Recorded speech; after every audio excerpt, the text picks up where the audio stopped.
আচ্ছা, আমরা always try করব সিম্পলগুলো নিয়ে কাজ করার। যত জটিলে যাবেন তত দেখবেন কি আপনার সিএসএস কিছুই কাজ করতেছে না। আগে বেসিকগুলো শেষ করবেন, আস্তে আস্তে আস্তে আস্তে কঠিনে যাবেন। বুঝতে পারছি?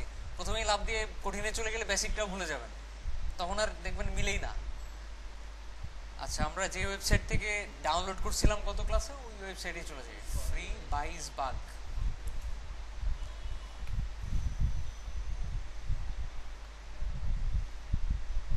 আচ্ছা, এখান থেকে ওয়েবসাইট টেমপ্লেটস।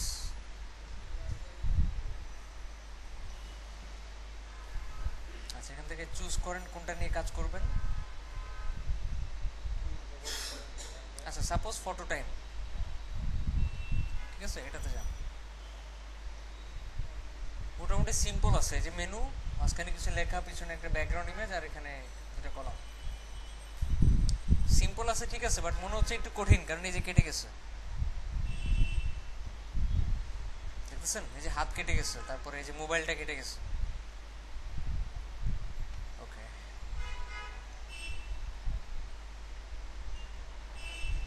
ডাউনলোড ফ্রি বাইয়ে ক্লিক করেন একটা, অলরেডি ডাউনলোড করা আছে। আচ্ছা, ওপেন করি।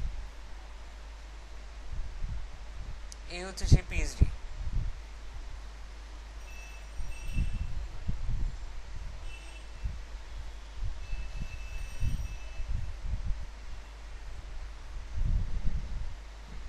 থিমটা আমরা এখানে নিয়ে নিলাম। এরপরে কি করব? ডিজাইন করবো। আচ্ছা, আমরা আজকে থেকে ডিজাইনটা একটু ডিফারেন্ট ওয়েতে করবো, যেটা দেখবো আজকে। মানে আমরা ওই ফর্মালিটিস দেখতে অনেক টাইম লাগবে, তো আমরা খুব ফাস্ট করি। ফার্স্টে একটা index.html ফাইল বানাবেন, দ্বিতীয়ত style.css ফাইল বানাবেন, তৃতীয়ত একটা ফোল্ডার বানাবেন css নামে, আরেকটা ফোল্ডার বানাবেন ইমেজেস নামে, আরেকটা ফোল্ডার বানাবেন জেএস নামে, আরেকটা ফোল্ডার বানাবেন ফন্টস নামে। কি, চারটা ফোল্ডার বানাবেন, css, fonts, images, JS. JS মানে জাভাস্ক্রিপ্ট। এরপরে গুগলে নরমালাইজ লিখে একটা সার্চ দিবেন। কি লিখে সার্চ দিবেন? নরমালাইজ লিখে একটা সার্চ দিবেন। সার্চ দেওয়ার পরে এখানে একটা লিঙ্ক পাবেন, normalize.css, দেখতে পাচ্ছি। ক্লিক করবেন একটা, এটা একটা সিএসএস ফাইল। এটা কেন ইউজ করবো আমরা? আমরা বিভিন্ন সময় দেখবেন ডিজাইন করার পরে এক এক ব্রাউজারে এক এক রকম শো করতেছে। এই ব্রাউজারে ভেঙে গেছে, ওই ব্রাউজারে ঠিকঠাক মতো শো করতেছে, বিভিন্ন সমস্যা। তারপরে বিভিন্ন সময় দেখবেন আপনার ইন্টারনেট এক্সপ্লোরার ইমেজের চারপাশে একটা সাদা বর্ডার চলে আসছে, তারপরে উপরে নিচে নেমে গেছে, অনেক সমস্যা। সব ধরনের ব্রাউজারেই যাতে কাজ করে, এই কারণে আমরা কি ইউজ করবো? নরমালাইজ। আরেকটা কারণ আছে, আমরা কিছু কিছু জিনিস দিয়ে দিতে হয় সব সময়, যেমন বডিতে মার্জিন 0, ঠিক আছে, ফন্ট ফ্যামিলি একটা দিয়ে নিতে হয় সব সময়। এরকম কিছু কমন জিনিস আছে যেটা সবসময় করতেই হয় আমাদের, এটা আমরা বাদ দিতে পারি না, ঠিক আছে, সবসময় কমনলি করতে হয়। সব জিনিস normalize.css এর মধ্যে করাই আছে, আমাদের আর করতে হবে না। বুঝতে পারছি? আচ্ছা, ডাউনলোডে ক্লিক করেন একটা। ক্লিক করার পরে এখানে একটা ফাইলের কোড দেখতে পাবেন। আমরা কোডগুলোকে কপি করবো। এই যে কি করব? সিলেক্ট করব, কন্ট্রোল এ দিয়ে সিলেক্ট করে কন্ট্রোল সি দিয়ে কপি করব, বা এভাবে কপি করব করে সিএসএস ফোল্ডারের ভিতরে একটা ফাইল বানাবো, normalize.css নামে। কি নামে? normalize.css। এরপর এর ঠিক ভিতরে আমরা কোডগুলোকে পেস্ট করে সেভ করে দেব, শেষ। আর কোনো কাজ নেই এই ফাইলের। কি করব? ফাইলের ভিতরে কোডগুলোকে সেভ করব, মনে থাকবে। এরপরে গুগলে আরেকবার সার্চ দিবেন মডার্নাইজার লিখে, মডার্নাইজার। মনে হচ্ছে স্পেলিং ভুল করছি নাকি? না, এটাই স্পেলিং। মডার্নাইজ, মাঝখানে কোনো ই নাই, ডাইরেক্ট আর মডার্নাইজার। এটা একটা জাভাস্ক্রিপ্ট ফাইল, আগেরটা ছিল সিএসএস ফাইল। নরমালাইজ শুনতে একরকমই লাগে, নরমালাইজ, মডার্নাইজার। নরমালাইজড হচ্ছে সিএসএস ফাইল, যেটা মূলত আমাদের রিসেট করবে সিএসএস গুলোকে, যেই জিনিসগুলো সবসময় দিতে হয় ওগুলো দিয়ে রাখবে। আর মডার্নাইজারের কাজ হচ্ছে HTML5 আর CSS3 তে যত ধরনের এলিমেন্ট আছে, যেমন বর্ডার রেডিয়াস, তারপর অ্যানিমেশন, অনেক কিছু আছে যেটা সব ব্রাউজারে কাজ করে না। যাতে সব ব্রাউজারে কাজ করে, CSS3 এর যত স্টাইল আছে সব, আর HTML5 এর যত ট্যাগ আছে সব, এই জন্যই আমরা কোনটা ইউজ করব, মডার্নাইজার। না, প্রিফিক্স টাইপের কোনো কিছু না, ঠিক আছে। এখানে এটাতে কিছু জাভাস্ক্রিপ্ট কোড দিবে যেগুলো ওই মানে এইগুলাকে ট্যাগগুলোকে কাজ করাতে সাহায্য করবে। আচ্ছা, কি লেখা আছে দেখেন নিচেরটা, কি লেখা, এটা কি লেখা? ওকে, একটা ডেভেলপমেন্ট, একটা প্রোডাকশন। সবসময় মনে রাখবেন লেগেসি মানে কি,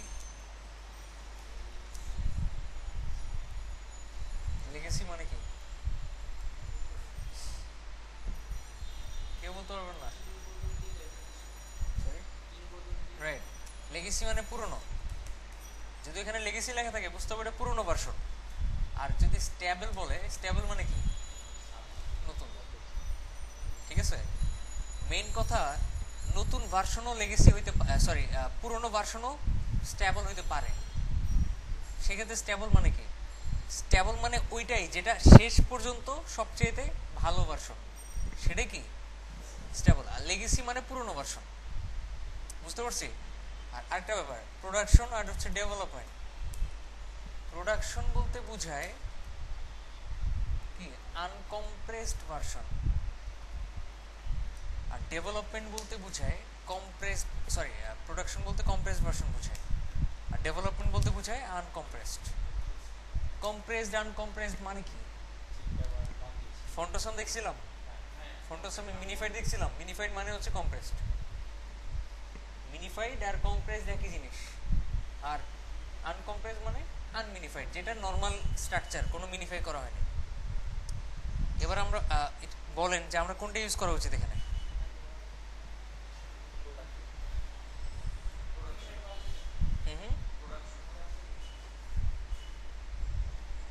প্রোডাকশন, ওকে, প্রোডাকশনে ক্লিক করেন একটা। প্রোডাকশন মানেই হইতেছে কম্প্রেস। আমাদের এই ফাইলটা কখনো এডিট করতে হবে না, সো এটা মানে মিনিফাইড হলেও সমস্যা নেই, বুঝতে পারছি তো। আচ্ছা, এখানে কোন কোন জিনিস বা কোন কোন ফ্যাসিলিটি, কোন কোন ট্যাগগুলো আপনার কাজ করানো লাগবে, টগল করেন, সব সিলেক্ট হয়ে যাবে। এখানে টগল করেন, সব সিলেক্ট হয়ে যাবে। এখানে টগল করেন, প্রয়োজনীয়গুলো সিলেক্ট হয়ে যাবে। এবার যেটা করবেন, একটু নিচে আসবেন, জেনারেটে ক্লিক করবেন একটা। যদি এখানে ডোন্ট মিনিফাই সোর্সে ক্লিক করে তারপর জেনারেটে ক্লিক করেন তাহলে মিনিফাই হবে না। আচ্ছা, আমরা মিনিফাইড দরকার আছে, জেনারেটে ক্লিক করেন আরেকবার। হ্যাঁ, চলে আসছে। আচ্ছা, এবার কন্ট্রোল এ প্রেস করে সিলেক্ট করবেন, তারপর কি করবেন, কপি। এবার এখানে একটা ফাইল তৈরি করেন জেএস ফোল্ডারে। ফাইলের নামটা দিব আমরা modernizer.js। এর ভিতরে কোডগুলোকে পেস্ট করে দেবো। এগুলো সব ডানে ডানে চলে আসছে, কারণ কি, মিনিফাই করার। আচ্ছা, এটা কেটে দেন, হয়ে গেছে। এরপরে কি করব, এরপরে আমরা যাব হচ্ছে ফন্টোসমে। মানে এগুলা কাজ শুরুর আগেই করে নেবেন যাতে পরে করতে না হয়। ফন্টোসমটা ডাউনলোড করবেন, ওপেন করেন। ওপেন করার পর আমাদের শুধু দুইটা জিনিস লাগবে, একটা সিএসএস ফোল্ডার, একটা ফন্টস ফোল্ডার। তো সিএসএস ফোল্ডারের ভিতরে শুধু কোনটা লাগবে, মিনিফাইডটা রাখলাম। তারপর ব্যাকে এসে ফন্টসে ঢুকার পরে ফন্টস ফোল্ডারে যা যা আছে সব কিছু কি করব, ফন্টস ফোল্ডারে রেখে দেব। ঠিক আছে, শেষ, কাজ শেষ। এরপরে index.html ফাইলটাকে ওপেন করবেন, মানে নোটপ্যাড প্লাস প্লাসে। আমি স্টেপগুলো আরেকবার বলি, index.html, style.css, css, js, images, আর কি ফন্টস ফোল্ডার ক্রিয়েট করতে হবে। তারপর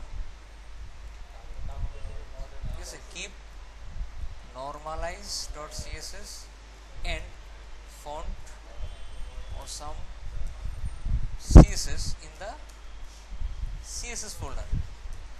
keep modernizer, keep মানে রাখবেন আগে, কিন্তু পাবেন কোথায় সেটা দেখাই দিচ্ছি আমি। modernizer ডট জিনিসটা কোথায় রাখবেন, দ্য js ফোল্ডার। শেষ। এরপরে keep the font or some fonts, the fonts folder। Step বুঝতে পারছি কি কি করবেন। একটা স্ট্যান্ডার্ড ডিজাইন তৈরি করার জন্য, যেটা যে কোনো ক্লায়েন্ট যাতে কমপ্লেন না করে, প্লাস এইভাবে করলে আপনি থিম ফরেস্টেও আপনার ডিজাইন অ্যাপ্রুভ করাতে পারবেন কোনো একটা সময়। বুঝতে পারছি? ওকে, আপাতত ডিজাইন ঠিক মতো শিখেন, আগে থিম ফরেস্ট নিয়ে লাফালাফি করে লাভ নাই।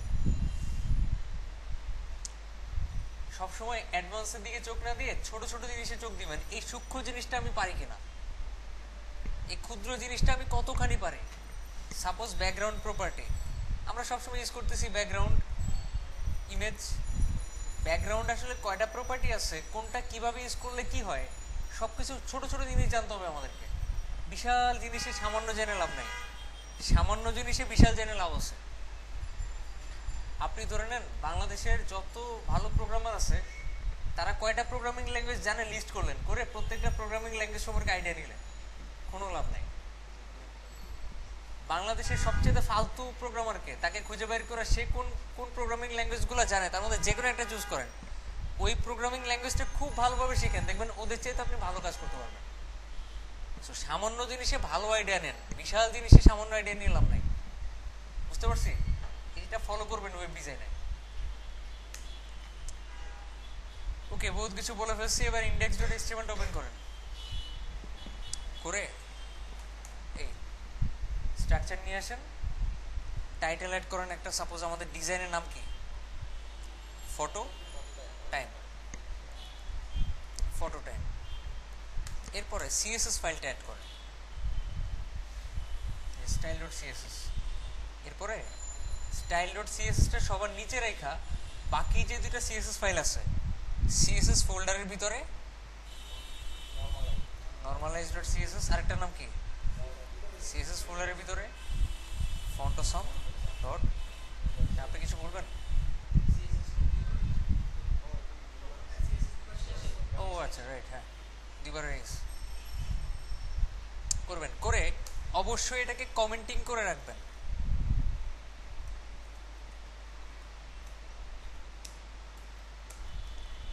স্টাইল শিটস কমেন্টিং করলাম কেন, যাতে যে কেউ দেখলেই বুঝতে পারে এগুলো হচ্ছে সিএসএস ফাইল। বুঝতে পারছি? এরপরে এখানে আরেকবার কমেন্টিং করেন, লেখেন জেএস ফাইলস। ক্লিয়ার? এবার জাভাস্ক্রিপ্ট ফাইল কল করতে হয় কিভাবে দেখেন। স্ক্রিপ্ট শুরু, স্ক্রিপ্ট শেষ, শুধুমাত্র স্ক্রিপ্টের পরে একটা এসআরসি অ্যাড করবেন। কি অ্যাড করবেন? এবার ওই যে ফাইলটা ওটা লিঙ্ক করা দেন, ইজি জিনিস, খুব কঠিন। বলেন জেএস ফোল্ডারের ভিতরে modernizer.js। আরেকটা কাজ করবেন, এখানে টাইপ অ্যাড করবেন, একটা টাইপ ইকুয়াল টেক্সট/জাভাস্ক্রিপ্ট, মনে থাকবে? শেষ। এবার কিছু এক্সট্রা লাইন অ্যাড করতে হবে আমাদেরকে। কিরকম? টাইটেলের ঠিক আগে এখানে অ্যাড করবেন মেটা নেম। আমরা মিডিয়া কোয়েরি দেখছিলাম, মিডিয়া কোয়েরি সব ডিভাইসে কাজ করার জন্য একটা কোড অ্যাড করতে হয়, বলছিলাম ভিউ পোর্ট, বলি নাই? আচ্ছা, আমরা মিডিয়া কোয়েরি যে মানে সিএসএস ফাইল অ্যাড করি, কিন্তু আইফোনে বা ম্যাকে বিভিন্ন জায়গায় দেখবেন এই সিএসএস ফাইলগুলো ঠিকই পাচ্ছে, কিন্তু মিডিয়া কোয়েরি পাচ্ছে না, মিডিয়া কোয়েরি স্ক্রিন অনুযায়ী কাজ করতেছে না। সেই ক্ষেত্রে আমাদের টাইটেলের ঠিক আগে একটা লাইন অ্যাড করতে হবে, মেটা নেম। শেষ। কি মেটা আর একটা অ্যাট্রিবিউট ইউজ করতে হবে, অ্যাট্রিবিউটের নাম কি নেম। এখানে অ্যাড করবেন ভিউ পোর্ট। কি ইউজ করবেন? ভিউ পোর্ট মুখস্থ জিনিস, বুঝার কিছু নাই। ভিউ পোর্ট মানে আমি মানে সাইজ নিয়ে কাজ করব। আচ্ছা, এখানে আরেকটা অ্যাট্রিবিউট অ্যাড করবেন কন্টেন্ট নামে। কি নামে? Content. Meta name equal viewport, content equal, এখানে একটা কন্টেন্ট অ্যাড করবেন উইথ ইকুয়াল ডিভাইস উইথ। আমি বারবারই বলতেছি এটা মুখস্থ জিনিস, এটা মুখস্থ লিখতে হবে আপনাকে, এটা বুঝার কিছুই নাই। এরপরে কমা দিবেন, কমা দিয়ে লিখবেন ইনিশিয়াল স্কেল 1। আচ্ছা, এটা দিলে কি, এটা না দিলে কি হয় না? না, এটা না দিলে হয় না। আমরা মিডিয়া কোয়েরি ইউজ করলে অবশ্যই বিভিন্ন ব্রাউজারে কাজ করবে, তাই বলে সব ব্রাউজারে কাজ করবে এমন না, ঠিক আছে? আমরা মিডিয়া কোয়েরি ইউজ করলে আপনি আইফোনে ওপেন করে দেখেন, দেখবেন কাজ করে না। বিভিন্ন আইফোনে, আইফোন 3, আইফোন 4S, 3S, বিভিন্ন জায়গায় দেখবেন কাজ করে না, ঠিক আছে? আবার যখন এলিয়েন্ট অ্যাড করে দিবেন তখন দেখবেন আবার কাজ করে। এরকম বিভিন্ন ধরনের সমস্যা আছে, বুঝতে পারছি? ওকে, এর জন্যই মিডিয়া কোয়ারিটাকে ঠিকঠাক মতো কাজ করানোর জন্য এই লাইনটা অ্যাড করবেন, meta name equal viewport, content equal width equal device width. আমি কিন্তু ইকুয়ালের পরে ইনভার্টেড কমা দিই নাই, কারণ এটাই আছে কি ইনভার্টেড কমার মধ্যে, তারপর কমা ইনিশিয়াল স্কেল 1। এখানে আরেকটা লাইন অ্যাড করা যায়, ম্যাক্সিমাম স্কেল 1। আরেকটা জিনিস অ্যাড করা যায়, মিনিমাম স্কেল 1। এগুলো কি আসলে, এগুলো দিয়ে কি করে? ভিউপোর্ট দিয়ে বুঝাইতেছি, আমি পারমিশন দিতেছি যে আমার ওয়েবসাইটে রেসপন্সিভ হবে, ঠিক আছে? উইথ ইকুয়াল ডিভাইস উইথ মানে হচ্ছে আমরা যেই স্ক্রিনে দেখবো ওই স্ক্রিনের উইথ অনুযায়ী আমাদের ওয়েবসাইটের উইথটা পাবে, বুঝতে পারছি? ইনিশিয়াল স্কেল 1 মানে হচ্ছে আমরা যখন মোবাইল ফোনে এটাকে দেখবো দুই পাশে 1 পিক্সেল করে খালি থাকবে। আরেকবার বলি, আপনারা মনে হয় বুঝার ট্রাই করতেছেন, বুঝার দরকার নেই, খালি দেখেন কোনটা কেন লিখছি। মেটা নেম ভিউপোর্ট লিখছি, আমরা পারমিশন দিচ্ছি রেসপন্সিভ করবো। Content with equal device with লিখছি, আমাদের ডিভাইসের উইথ আমরা যে স্ক্রিনে দেখতেছি, সরি আমাদের ওয়েবসাইটের উইথ হবে কি ডিভাইসের উইথের সমান। আর ইনিশিয়াল স্কেল 1 কেন দিচ্ছি? দুই পাশে একটু খালি থাকবে, গ্যাপ থাকবে। এটা ছাড়াও আরো ফ্যাসিলিটি আছে, আপাতত এতটুকু জানলেই চলবে। ওকে, আরেকটা লাইন অ্যাড করবেন, মেটা নেম ইকুয়াল ডেসক্রিপশন। কন্টেন্টে কিছু একটা দিতে হবে,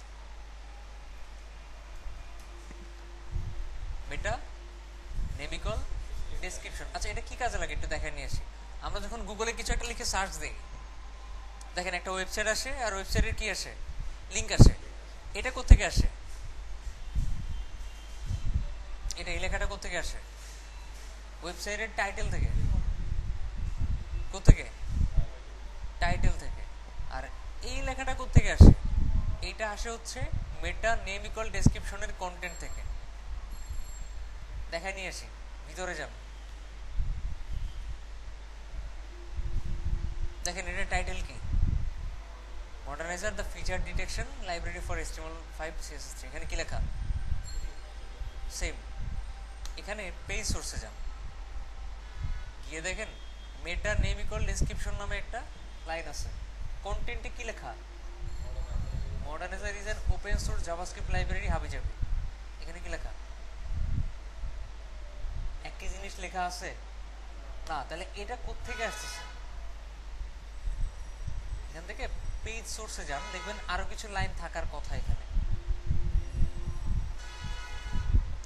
আচ্ছা, এখানে কি লেখা? Meta runs quickly on page load. ওকে,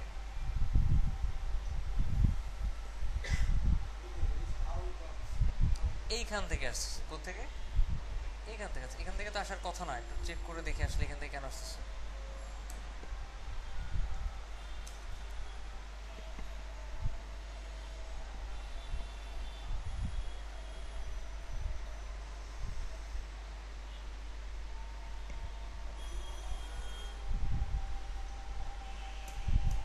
আচ্ছা, আমার কাছে পার্সোনালি মনে হচ্ছে যে এরা এই জিনিসটাই আগে মেটা ডেসক্রিপশনে লিখে রাখছিল, পরে চেঞ্জ করছে, কিন্তু এখানে এখনো আপডেট হয়নি। অন্য একটা ওয়েবসাইটে যে তাহলে বুঝতে পারবো, সাপোজ প্রথম আলো। আচ্ছা, যাওয়ার পরে এখানে কি লেখা? Prothom Alo the most read Bangla newspaper brings you latest Bangla news. যে প্রথম আলোর ওয়েবসাইটটা, এটার পেজ সোর্সে যান, গিয়ে দেখেন মেটা ডেসক্রিপশন নামে কিছু আছে কিনা। আছে? কি লেখা? এখানে কি লেখা? সেম জিনিস, বুঝতে পারছি? ওকে, এখানে শো করার জন্যই আমরা এখানে 40 থেকে 50টা বা এর চাইতে কম ওয়ার্ডের একটা ব্রিফিং দিয়ে রাখবো আর কি। যেমন photo time is a photo related website and anyone can download photos from here। এরকম একটা ছোটখাটো একটা ডেসক্রিপশন লিখে রাখবেন, বুঝতে পারছি? এরপরে এটা ঠিক পরে একটা লাইন অ্যাড করবেন, হ্যাঁ, সার্চ ইঞ্জিনে যাতে পায়। আচ্ছা, তারপরে আরেকটা লাইন অ্যাড করবেন, মেটা, একটু দেখতে হবে,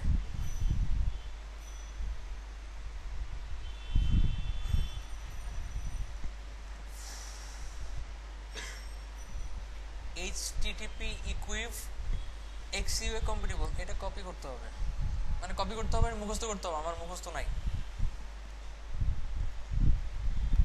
মেটা এইচটিটিপি ইকুইভিকল এক্সইউএ কম্পিটিবল, প্রত্যেকটা কোনটা বড় হাতের কোনটা ছোট হাতের দেখে নিন।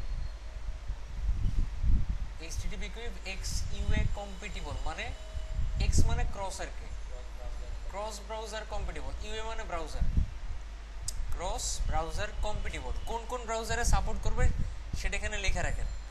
আইই ইকুয়াল এইচ, ক্রোম ইকুয়াল 1 মানে কি, আইই মানে কি ইন্টারনেট এক্সপ্লোরার, এজ মানে কি ভার্সন, রাইট, দশম ভার্সনটাকে এজ বলা হয়, মানে ইন্টারনেট এক্সপ্লোরারে যে 10 নম্বর ভার্সন আছে এটাকে কি বলা হয়, এজ। আইই এজ মানে হচ্ছে এর আগের ভার্সনগুলোতে সবগুলোতে সাপোর্ট করবে, এটাতেও সাপোর্ট করবে। আর ক্রোম 1 মানে কি, ক্রোমের যে ফার্স্ট ভার্সন আছে ওটাতেও সাপোর্ট করবে। বুঝতে পারছি? আরেকবার বলি, আমরা বললাম এইচটিটিপি বিএক্সইও কম্পিটিবল মানে পারমিশন দিয়ে দিলাম এটা সব ব্রাউজারে সাপোর্ট করবে। আর কন্টেন্ট আইই এজ ক্রোম 1 লেখার কারণ হইতেছে স্পেশালি এই দুইটা ব্রাউজারে ঠিকঠাক মতো কাজ করবে। ও আরেকটা কারণ আছে, আমরা যখন ইন্টারনেট এক্সপ্লোরারে কোনো কিছুকে ওপেন করি, এই লাইনটা আপাতত বাদ দেন, এটাকে ইন্টারনেট এক্সপ্লোরারে ওপেন করেন।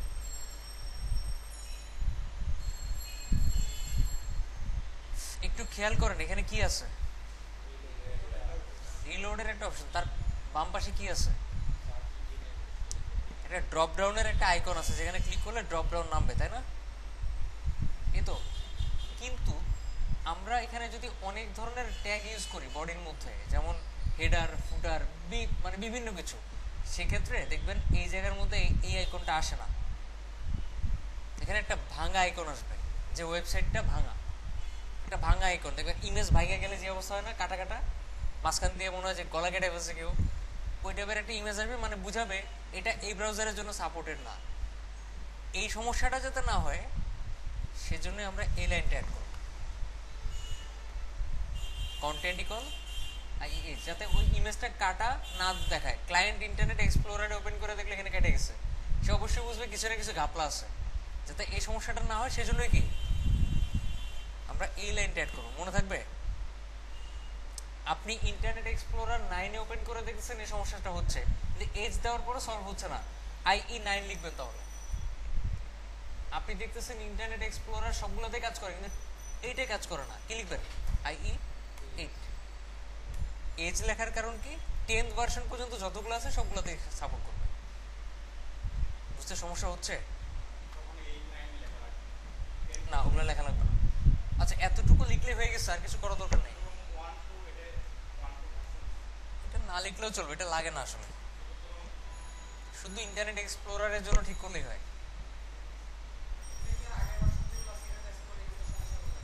করার কথা না, যদি করে তাহলে আপনার ডিজাইনের সমস্যা আছে, ডিজাইন করতে গিয়ে ক্যালকুলেশন ঠিক নাই, এরকম হইতে পারে, বাট এই সমস্যাটা হবে না।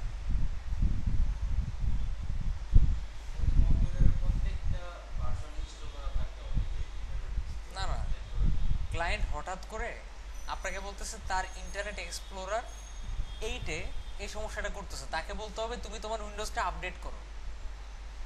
আর ও যদি বলে না, যারা পুরনো উইন্ডোজ ইউজ করে তারা তো সমস্যা ফেস করবে, তাইলে দেখবেন ডিজাইন ভেঙে গেছে নাকি এই সমস্যাটা হচ্ছে।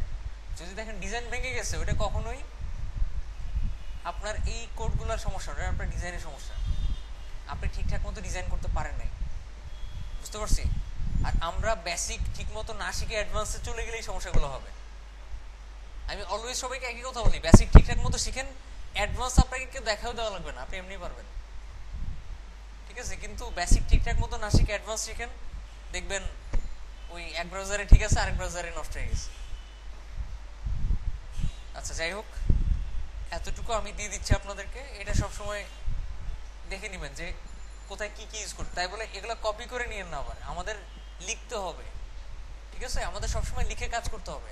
একটা জিনিস কপি করে বসায় দিলে কিন্তু এটা হলো না, আপনি তাহলে ওয়েব ডিজাইনের যোগ্যই না। ওয়েব ডিজাইনার হিসেবে আপনার কোনো যোগ্যতাই নাই যদি কারো জিনিস আপনি কপি করে ইউজ করেন।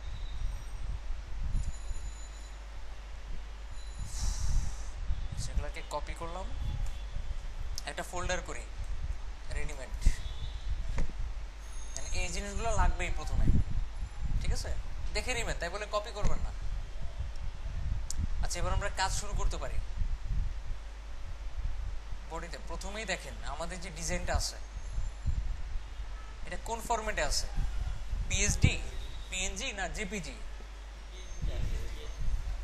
পিএসডি ফরম্যাটে আছে। কি ফরম্যাটে? পিএসডি। আমাদের তাহলে এটাকে প্রথমেই চিন্তা করে নিতে হবে, তার মানে ভিতরে লেয়ার আছে, আমি সবগুলো ইমেজ আলাদা করতে পারবো। কিন্তু ক্লায়েন্ট যদি আমাদেরকে জেপিজি বা পিএনজি দেয় তখন ক্লায়েন্টকে বলতে হবে কাইন্ডলি তুমি পিএইচডিটা পাঠাও।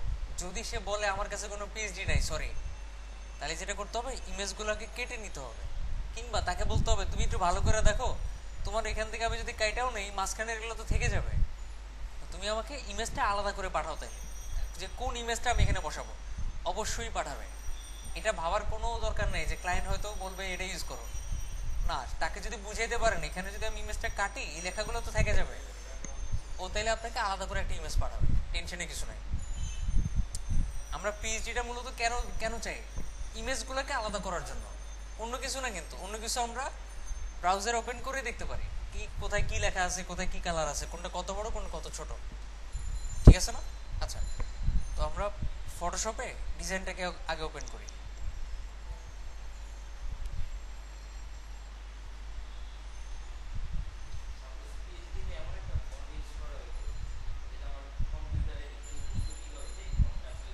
রাইট। আচ্ছা, এই সমস্যাটা ফেস করবেন আপনি জেপিজি বা পিএনজি থেকে যখন করবেন, তখন তো ফন্টগুলো পাবেন না যে কোথায় কোন ফন্ট ইউজ করছে, তখন সিমিলার ফন্ট ইউজ করতে হবে।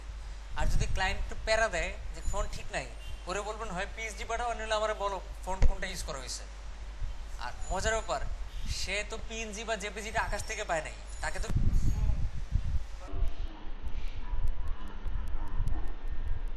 হ্যাঁ, ওটা পারে। মেন কথা আপনার যেগুলো যেগুলো লাগবে ওগুলো তো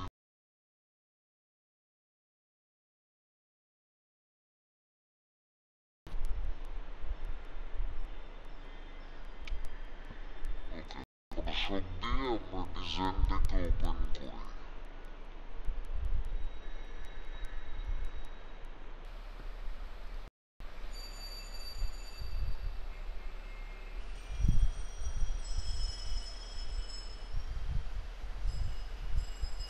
টিপ লেয়ার্স।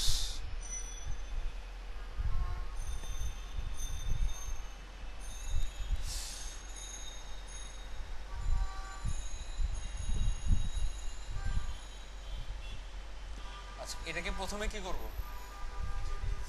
জেপিজিতে সেভ করব।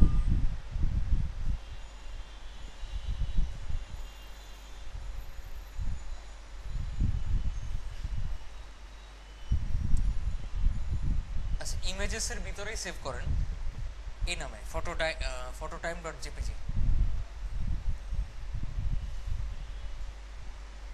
এই যে এটাকে টান দিয়ে কোথায় নিব? ব্রাউজারে। আচ্ছা, এখানে কয়টা সেকশন আছে একটু গুনেন উপর থেকে। একটা, দুইটা, তিনটা, চারটা, পাঁচটা, ছয়টা, সাতটা। একজনও পারেন নাই। এটা কিন্তু আলাদা সেকশন নিচেরটা, দেখেন এই যে কালার আলাদা, এই কালার আলাদা। ও আপনাদের এখানে কালার দেখা যাচ্ছে না, যাচ্ছে মনে হয়। এই যে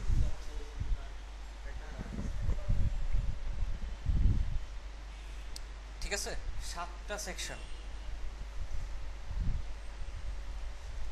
এবার এই 7টা সেকশনের জন্য আমরা যে কাজগুলো করব, প্রথমত 7টা সেকশনের নামগুলো নিয়ে নিব। হেডার ডট হেডার এরিয়া একটা। এরপরের যতগুলো সেকশন আছে এগুলো তার হেডার না, ডিপ দিয়ে করতে হবে। কিন্তু দেখে নিবেন প্রত্যেকটা সেকশনে কোনো না কোনো হেডিং আছে কিনা, মানে H2 থেকে শুরু করে H6 কোনোটা আছে কিনা। আছে, এই সেকশনে আছে আছে একটা আছে। যদি একটাও থাকে মানে H1 না কিন্তু H2 থেকে H6 যে কোনো একটাও যদি থাকে তাহলে ওটাকে আমরা সেকশন ট্যাগ দিয়ে লিখবো। আর যদি না থাকে ডিপ দিয়ে সেকশন দিয়ে এটার নাম কি লেখা যেতে পারে? আচ্ছা এটার নাম লিখতে পারেন, আমি লিখতে পারি গেটিং স্টার্টেড।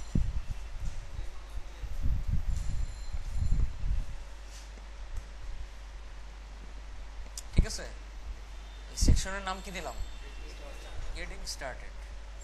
একটু নিচে আসেন, এটার নাম কি হতে পারে? ডিজাইন এরিয়া হতে পারে। আচ্ছা এটার মধ্যে কোনো হেডিং আছে? এই যে আছে সেকশন।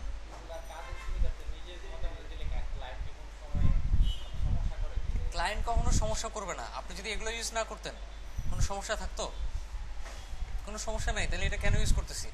আমাদের ডিজাইন যাতে ওয়ার্ল্ড ক্লাস হয়, যাতে যে কোনো জায়গায় অ্যাপ্রুভ হয়, সেই জন্য আমরা এত কিছু ফর্মালিটিস মেনটেন করতেছি। আপনি হয়তো এখন চিন্তা করতেছেন ফ্রিল্যান্সিং করবেন, একটা সময় হতে পারে সাপোজ আপনি চিন্তা করতেছেন আমি কোনো একটা ইন্টারন্যাশনাল এজেন্সির সাথে কাজ করবো, তারা যদি চেক করে দেখে, বা আপনি একটা ক্লায়েন্টের সাথে কাজ করতেছেন যার আবার অনেক বড় টিম আছে, আপনি ডিজাইন করার পর তার টিম লিডারকে যদি চেক করায়, সে যদি দেখে এগুলো সব এরকম আর উল্টাপাল্টা হলো, ডিজাইন ঠিক আছে কিন্তু কোড ঠিক নাই, তাতে সমস্যা। যদি ঠিকঠাক মতো করেন আর ক্লায়েন্ট যদি জানতে পারে আপনার ডিজাইনটা ওয়ার্ল্ড ক্লাস, আপনাকে কিন্তু রেগুলার কাজ দেবে। বুঝতে পারছি? চিন্তা করবে তাহলে তো ওকে দিয়ে কাজ করাইতে হবে, কারণ ওর ডিজাইনের কোয়ালিটি ভালো। ওকে, এটার নাম দেন আপনি ডিজাইন এরিয়া। আচ্ছা তারপর এটার নাম হইতে পারে কমিউনিটি। এটা হ্যাঁ অবশ্যই পার্থক্য আছে। না অনেকে কাজ করে ভুল কথা, আপনার আইডিও ইউজ করতে হয়, ক্লাসও ইউজ করতে হয়, এক একটা এক এক জায়গায় ইউজ করতে হয়। যে জায়গায় ক্লাস ইউজ করতে ওই জায়গায় তো আইডি ইউজ করে লাভ নাই, আর যে জায়গায় আইডি ইউজ করতে ওই জায়গায় ক্লাস ইউজ করে লাভ নাই। আমি দেখাবো, একটু পরে দেখাবো আইডি কোথায় ক্লাস কোথায়। ওকে, কাজ একই কিন্তু মানে সেক্টর আলাদা। যেমন হচ্ছে ডাক্তারও কি করে, আচ্ছা একটু ইজি করে বুঝাই। ধরে নেন আপনার ইবনে সিনা, ওইখানেও ডাক্তার আছে, বাংলাদেশ মেডিকেল ওইখানেও ডাক্তার আছে, দুই ডাক্তারের কোয়ালিটি এক হবে? আচ্ছা ধরেন অ্যাপোলো ডাক্তারের কোয়ালিটি আর বাংলাদেশে ছোটখাটো একটা চেম্বার নিয়ে বসে আছে এক ডাক্তার, দুজন ডাক্তার না, কোয়ালিটি এক। আচ্ছা এই লোকটার যে টার্গেট আর ওই লোকটার টার্গেট কি একই?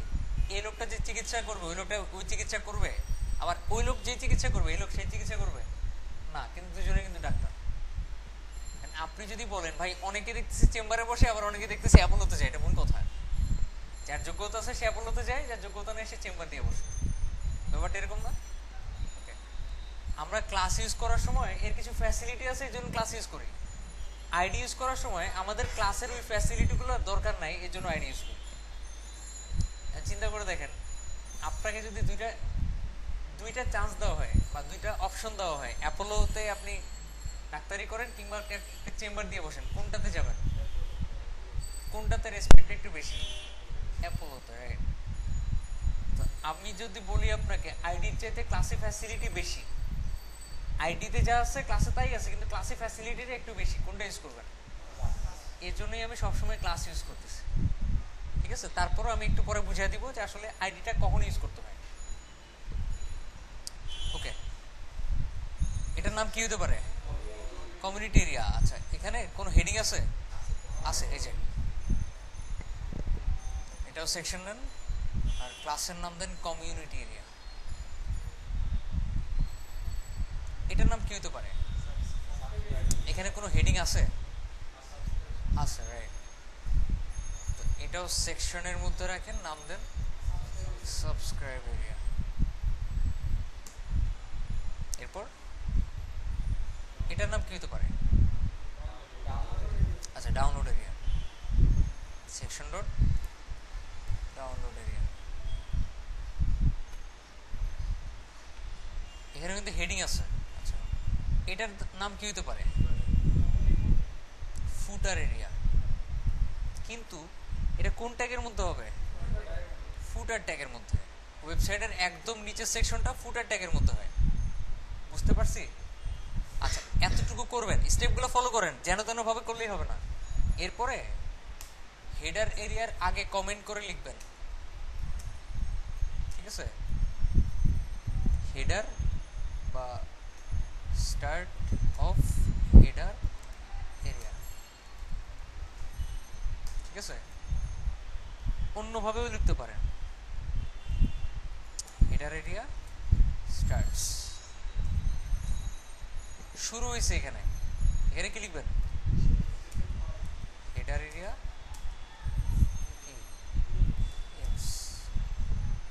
সেম ভাবে সব জায়গায় ইউজ করবেন।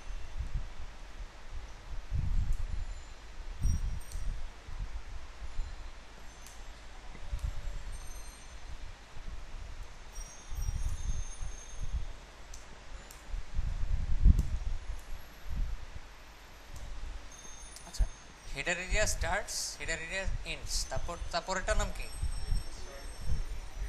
Getting started area starts, sorry, হ্যাঁ ঠিক আছে।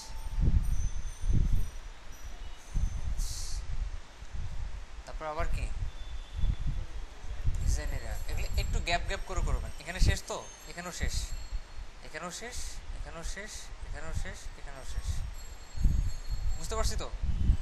আচ্ছা, এরকম কমেন্ট করে করবেন যাতে যে কেউ কোডটা ওপেন করলে বুঝতে পারে এই সেকশনটা কোথায় শুরু হয়েছে আর কি কোথায় গিয়ে শেষ হয়েছে, মনে থাকবে? আচ্ছা, ওকে। তারপর এখানে লিখেন ডিজাইন এরিয়া স্টার্টস। এটাকে আরো স্ট্যান্ডার্ড করা যায়, আপনাদের মনে রাখার স্বার্থে আমি এভাবে করতেছি। ও রাইট, তারপর কি? Community area starts, community area ends. তারপর কি? Subscribe area starts, subscribe area ends. Download area starts, download area ends.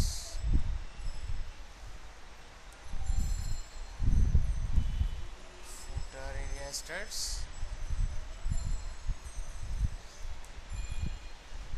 সমস্যা আছে বুঝতে?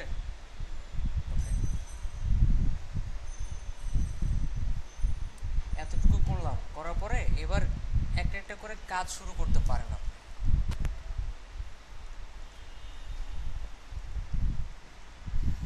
একটু খেয়াল করেন, প্রত্যেকটা সেকশনের বাম দিকে অনেকখানি খালি, এটাও খালি, এটাও খালি, এখানেও খালি, এখানেও খালি, এখানেও খালি, এখানেও খালি, এখানেও খালি, এখানেও খালি, তারপর এখানেও গ্যাপ, এখানেও গ্যাপ। ক্লিয়ার? তো আমাদের কি করতে হবে? অ্যাজ ইউজুয়াল কন্টেইনার নামে একটা ক্লাস নেব আমরা। আচ্ছা, ক্লাস নিয়ে কন্টেইনারে নিতে হবে এমন কোনো কথা নাই, আপনি এখানে অন্য কিছু নিতে পারেন। সাপোজ র্যাপার, র্যাপারটা আসলে পুরোনো আমলের জিনিস, মানে গত 4-5 বছর আগে, 6 বছর আগে যারা ডিজাইন করতো ওরা র্যাপার ইউজ করতো। এখন যারা লেটেস্ট ওয়েব ডিজাইনার তারা কি ইউজ করে? কন্টেইনার নামে ক্লাসটা ইউজ করে, দেখতে ভালো লাগে, শুনতেও ভালো লাগে। ওকে, কন্টেইনারের ভিতরে কয়টা সেকশন? কয়টা? 3টা। একটা, দুইটা, 3টা। কিভাবে 3টা বুঝছি তো? ওকে, প্রথমটার নাম কি হতে পারে? Main menu, right? তো এখানে একটা ক্লাস নেন মেইন মেনু, কিংবা মেনু এরিয়া, ঠিক আছে? Menu area. এখন আমি আগেই বলছি মেনু বানানোর সময় কি দিয়ে বানাইতে হয়? ইউএলএলআই দিয়ে, রাইট? ইউএলএলআই। কয়টা ইউএলএলআই আছে এখানে? 5টা। 1টা 2টা 3টা 4টা 5টা। এই মানে তৃতীয়টাকে আমরা ইমেজ হিসেবে নিব। কি হিসেবে? ইমেজ হিসেবে নিব। এটাকে অন্যভাবেও করা যেত, বাট অন্যভাবে করলে এটা স্ট্যান্ডার্ড হইতো না। এটা লোগো, লোগো লোগো কখনো ফন্ট অপশন দিয়ে হয় না। আচ্ছা কয়টা? 5টা। আমরা একটা এলআই এর মধ্যে ইমেজ নিব আর কি, তৃতীয় এলআইতে তার মধ্যে এ নিব, href হ্যাশ হোম লিখে বুঝছে। ইউএল এলআই গুলা যে ডিভের মধ্যে থাকে ওই ডিভটাকে কি বানিয়ে দিতে হয়? ন্যাভ, মানে ন্যাভিগেশন মেনু আর কি। বুঝতে সমস্যা হচ্ছে না? আচ্ছা এটা যে মেনু, এটা বুঝার জন্য একটা কমেন্ট দিয়ে রাখতে পারেন, ন্যাভ মেনু।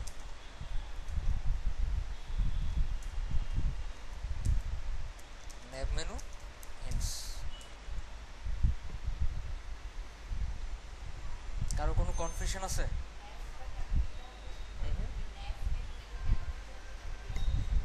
কোন ন্যাভ মেনু মানে এটা নিতে হবে না, এটা আসলে ডিভি হবে, ঠিক আছে। কিন্তু HTML5 এর নিয়ম অনুযায়ী যদি কোনো ডিভের ভিতরে ইউএলএলআই হয় তাহলে এটা ডিভের বদলে ন্যাভ ইউজ করতে, যাতে সহজেই কেউ দেখেই বুঝতে পারে এটা একটা মেনু, ঠিক আছে।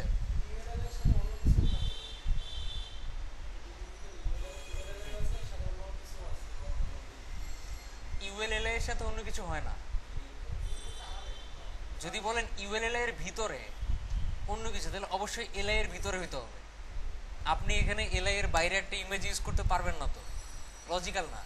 ইউজ করতে হলে এলআই এর ভিতরে ইউজ করতে হবে, বুঝতে পারছি? ওকে। আর যদি আপনি ইউএলএল এর বাইরে কিছু ইউজ করতেই চান তাহলে ইউএল এর বাইরে ইউজ করতে হবে, ঠিক আছে। ওকে।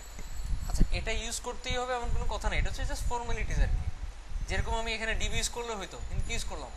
হেডার। এখানে ডিবি ইউজ করলে হইতো, কি ইউজ করলাম? সেকশন। এখানেও ডিবি ইউজ করলে হইতো, কি ইউজ করলাম? ন্যাভ। কখন মানে এগুলো কখন ইউজ করবো সেগুলো বুঝাই দিচ্ছি। ওয়েবসাইটের একদম উপরের সেকশনটাতে হেডার ট্যাগ ইউজ করতে হবে, একদম নিচের সেকশনটাতে ফুটার। আর মাঝখানের সেকশনগুলোকে যদি ভিতরে H2 থেকে H6 কোনো একটা ট্যাগ থাকে, কোনো একটা, তাহলে সেকশন। যদি ইউএল এলআই কোনো একটা ডিভের মধ্যে হয়, ডিভটাকে ন্যাভ বানিয়ে দিতে হবে, সিম্পল জিনিস। আচ্ছা তারপর এই সেকশনের নাম কি হতে পারে?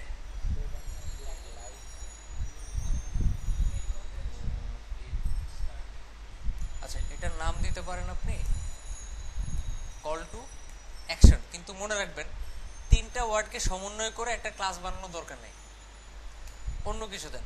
ওয়েলকাম, ঠিক আছে, ওয়েলকাম টেক্সট, সরি।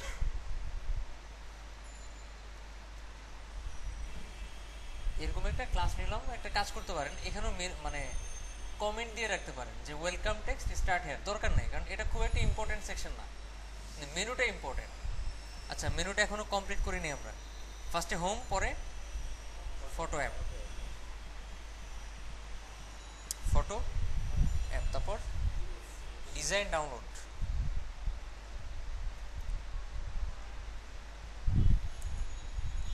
মাঝখানে একটা ইমেজ হবে। আমরা ফটোশপ থেকে এখন পর্যন্ত কোন ইমেজ ডাউনলোড করছি? এখন করবো একটা একটা করে। আমরা অলরেডি জানি যে মুভে ক্লিক করে অটো সিলেক্ট আর লেয়ার সিলেক্ট করে নিতে হয়, কিন্তু এই ক্ষেত্রে একটু ডিফারেন্স আছে। দেখেন এখানে ক্লিক করে যখন এখানে ক্লিক করতেছি পুরোটা চলে যাচ্ছে, দেখছেন? এই যে একটু সাবধানে ক্লিক করবেন। কি এবার ঠিক আছে? একটু আগে ভুল জায়গায় ক্লিক করছিলাম, ফলে অন্য একটা জিনিস সিলেক্ট হয়েছিল। একটু ভালোভাবে ক্লিক করবেন, আর ক্লিক করে চোখ বন্ধ খুলে দেখবেন আসলে ঠিক আছে কিনা। এই লেয়ারেই তো নাকি? অলটা প্রেস করে ক্লিক করেন একটা, সরি কি আছে? এটা নাই, আছে, সাদা তো দেখা যাচ্ছে না। আচ্ছা ইমেজ থেকে ট্রিম করেন, ওকে করেন।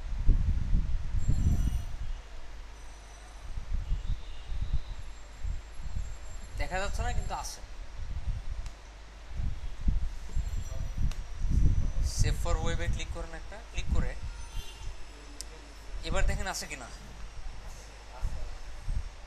সাদা তো দেখা যাচ্ছে না। আচ্ছা সেভে ক্লিক করি,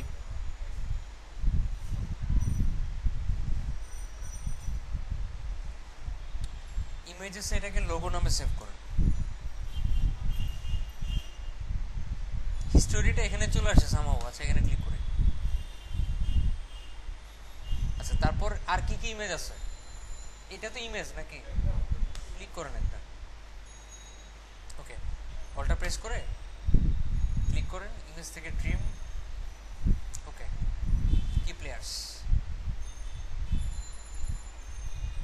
তারপর ফাইল থেকে সেভ ফর ওয়েব, তারপর এখান থেকে কি সিলেক্ট করতে হবে?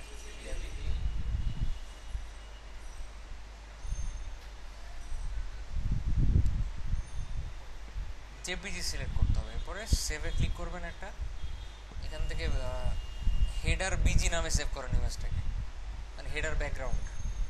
আচ্ছা একটু নিচে আসেন, এখানে আরেকবার ক্লিক করেন,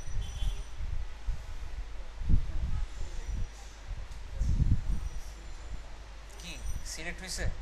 সব আলাদা আলাদা, হাতটাও মনে হয় আলাদা আছে।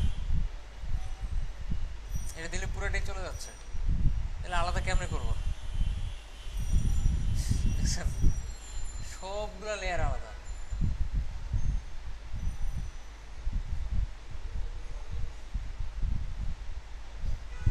দেখছেন লাল করা যাচ্ছে, সাদা করা যেতেছে, হলুদ করা যেতেছে, আইফোনটাকে নীল করা যাচ্ছে, সবুজ করা যাচ্ছে, সব আলাদা আলাদা লেয়ার। এখন কেমনে কি এই ক্ষেত্রে যে কাজটা করবেন সেটা হইতেছে গ্রুপ লেয়ার সিলেক্ট করবেন না। এটা গ্রুপ লেয়ার না, কারণ এর ভিতরে শুধু এতটুকু আছে, আমাদের পুরো হাতটা দরকার। একটু উপরে যান, দেখেন সেকেন্ড, এটার ভিতরে পুরো জিনিসটা আছে, তাই না? এর ভিতরে তো পুরো জিনিসটা আছে। অলটা প্রেস করে ধরবেন, ধরে এটাতে ক্লিক করবেন, দেখবেন এই সেকশনটা ছাড়া বাকিগুলো নাই হয়ে গেছে। এবার একটা একটা করে সবগুলোর চোখ বন্ধ করেন। এটার চোখটা উঠাই দিলাম, পরে লেখাটা নাই, এটা উঠাই দিলাম, এটা নাই, এটা উঠাই দিলাম, বাটনটা নাই, উঠাই দিলাম, এই লেখাটা নাই। তার মানে শুধু কি এখন ব্যাকগ্রাউন্ড কালারটা বাদ দেওয়ার দরকার আছে। একটু নিচে যান, দেখেন কোথায় চোখ খোলা আছে, এখানে চোখ খোলা আছে না, এটা দরকার আছে, এটা হাতটাও দরকার আছে, রাইট, এই যে এটা দেখছেন, খুঁজে খুঁজে যেটা যেটা দরকার নাই ওগুলার চোখগুলো উঠাই দিবেন, মনে থাকবে। এখন তো এতটুকুই দরকার আমাদের। এবার ইমেজ থেকে ট্রিম করেন, করে ওকে দেন।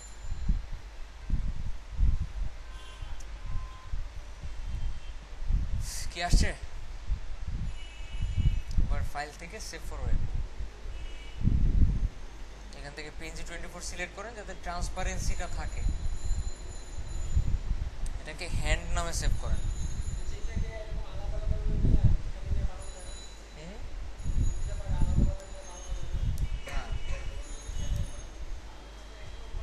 আচ্ছা এবার এই ইমেজটা নিব আমরা। এখন এই ইমেজটাও সেম সমস্যা মনে হয়, এই যে সেম সমস্যা। তাহলে এটা কোন কিসের মধ্যে আছে? থার্ডের মধ্যে আছে, সরি।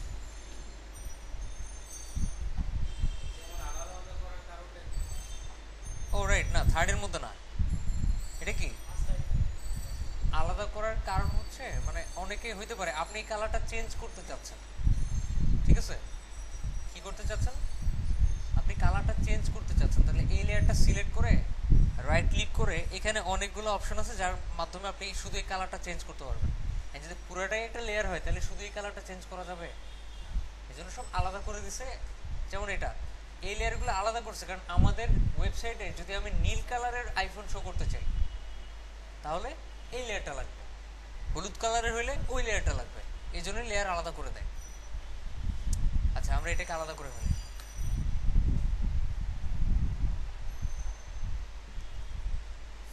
ইমেজ থেকে ট্রিম করে ওকে করেন।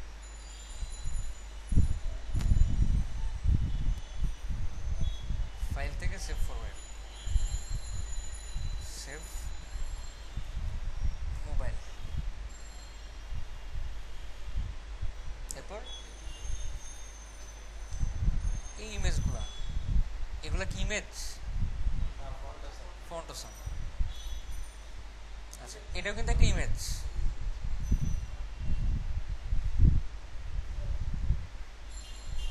হ্যাঁ এটা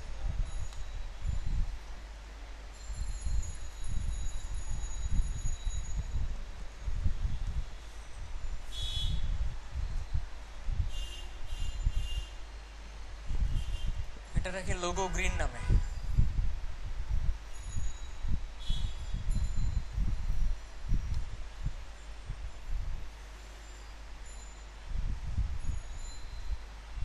বুঝতেছি একটা ওয়েবসাইট ডিজাইন করার জন্য পিএইচডি লাগবেই এমন কোনো কথা নাই। আপনি হাতে পেন্সিলে যদি আঁকেন একটা খাতার মধ্যে যে আমার এখানে লোগো থাকবে, এখানে মেনু থাকবে, ওইটাই যদি আপনি নিজে করতে চান দেখবেন প্রথম প্রথম হবে না, বাট 2-1 দিন 4 দিন 5 দিন 1 সপ্তাহ ট্রাই করলে দেখবেন সুন্দর একটা ডিজাইন করে ফেলছেন। সো পিএইচডি যে লাগবেই ডিজাইন করার জন্য এটা ভুল কথা, ঠিক আছে? আপনি নিজেই খাতার মধ্যে এঁকেও ওই রূপটা আপনি ওয়েবসাইটে বানাতে পারবেন। হ্যাঁ, যাতে সুন্দর করে বানানো যাবে। জাস্ট টোটালি ডিপেন্ড করবে আপনার ক্রিয়েটিভিটির উপরে। ওকে, এটা কি নামে সেভ করব? এটা ভ্যান নামে সেভ করি।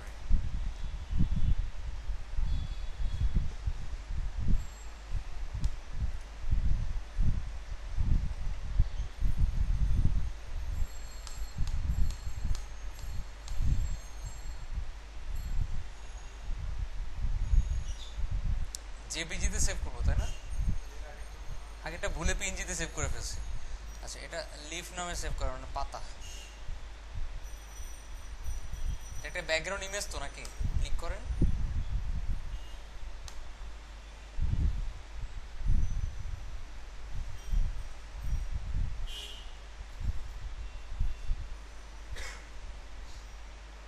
ফাইল থেকে সেভ করবেন, জেপিজি সেভ। আচ্ছা, এটা সাবস্ক্রাইব বিজি নামে সেভ করুন, সাবস্ক্রাইবের ব্যাকগ্রাউন্ড। আসেন, এখানে কোনো ইমেজ আছে? এটা আগেরটাই, এটা আর এটা একই সাইজ, একই জিনিস। আর লাগবে কোনো ইমেজ? লাগবে না। ওকে, এবার শুরু করে দিই। এখানে কি লাগবে? একটা আইএমজি ট্যাগ লাগবে, images slash logo dot page. লোগোতে যদি কোনো লেখা থাকে, লোগোতে কোনো লেখা আছে, ধরে নেন লোগোতে যদি ফটো টাইম কথাটা লেখা থাকতো তাহলে আমরা এখানে কি লিখতাম? Photo time. কোনো লেখা আছে? নাই, তাহলে কি লিখবো? শুধু লোগো লিখবো। মনে থাকবে কি লিখবো? শুধু লোগো। আচ্ছা, ওয়েলকাম টেক্সটে কি কি আছে? আচ্ছা, এটা কোন ট্যাগের মধ্যে হইতে পারে? H3 তে হইতে পারে, তাহলে এটা কোন ট্যাগের মধ্যে হইতে পারে? H2। ওকে, H2 তে। আচ্ছা, এখানে H2 নেন, লেখেন your life A photo, your life A photo. আচ্ছা, এটা কোন ট্যাগের মধ্যে হইতে পারে?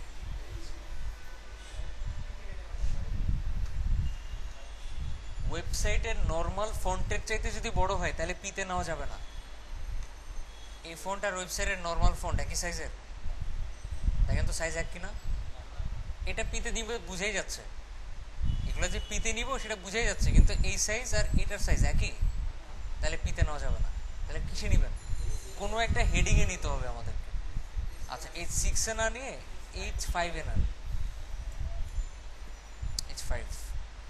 ওকে, print your life in a simple photo, print your life in a simple photo. আচ্ছা, এটা কোন ট্যাগের মধ্যে, কিসের মধ্যে হতে পারে? এ ট্যাগের মধ্যে। লিংক হ্যাশ দিয়ে রাখেন আপাতত। আর কি লেখা থাকবে? Get started. ওকে, আচ্ছা, এই সেকশনটা শেষ। তারপর সোশ্যাল আইকন, তাই না? আচ্ছা, এখানে লিখতে পারেন social icons, social icons ends.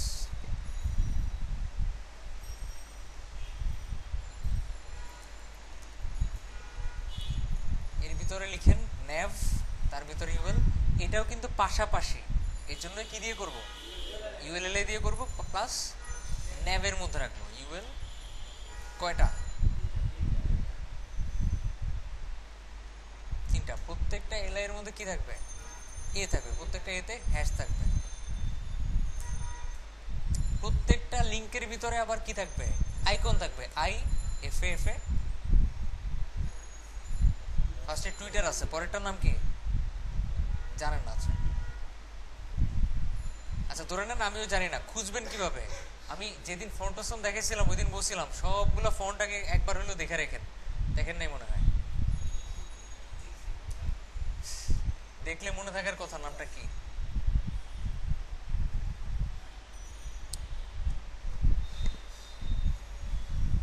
ওই খালি মনে হয় দুই তিনটে ইউজ করছেন মনে হয়। আচ্ছা খোঁজেন এখান থেকে।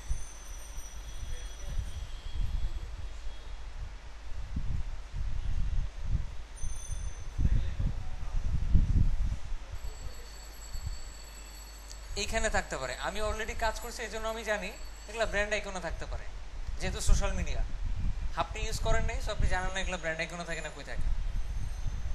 বাট আমি কিন্তু জানি না এটার নাম কি, জানি। এবার খুঁজেন এখান থেকে। এই যে, কিভাবে জানি? আমি কি এটার নাম জানতাম? না, আমি জানি এটা সোশ্যাল মিডিয়া, সো এগুলো থাকে কোথায়? ব্র্যান্ড আইকনে। ইউজ করলেই মনে থাকবে। ফ্লিকার। তারপরেরটার নাম কি? রিবল। এটাও কিন্তু এখানেই থাকবে। এই যে ইয়ারাই বিবিবিএলই রিবল হয়ে গেছে না? এইবার একটা রিলোড দেন, এটা কেটে দেন, এটাও কেটে দেন, এটা রান করেন। সব ঠিক আছে না? এবার স্টাইল করেন এটাকে। স্টাইল ডট সিএসএসটা ওপেন করেন, করে এবার দেখেন স্টাইলটা করতে হবে কিভাবে। আমরা স্টাইল করার আগে thinkforest.net এ যাব। কেন যাব এখনই বুঝতে পারবেন।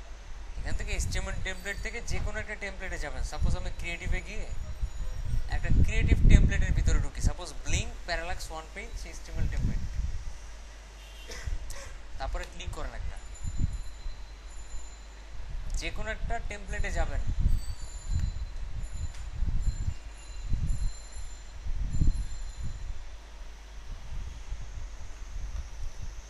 আচ্ছা, যাওয়ার পর যেটা করবেন, রাইট ক্লিক করবেন, করে পেজ সোর্সে যাবেন। কোথায় যাবেন? পেজ সোর্সে গিয়ে দেখবেন ওরা আসলে কিভাবে ইউজ করছে, দেখেন আমার মতো ইউজ করছে কিনা, কমেন্ট করে করে করছে। রাইট, ওকে, একটু অন্যভাবে করছে কিন্তু এভাবেই করছে, কমেন্ট করে করে। তারপর নিচে যান, দেখেন প্রত্যেকটা সেকশনের আগে পরে কমেন্ট করা। সব সেকশন না, মেইন সেকশনগুলো। এখন এটা তো বুঝে ফেলছি, এটা আমরা জানি অলরেডি কিভাবে কি করতে হবে, কিন্তু স্টাইল ডট সিএসএসটা কিভাবে করতে হবে দেখেন। এই যে স্টাইল ডট সিএসএস ক্লিক করেন একটা, দেখেন অনেক অনেক কমেন্ট। কি এগুলা?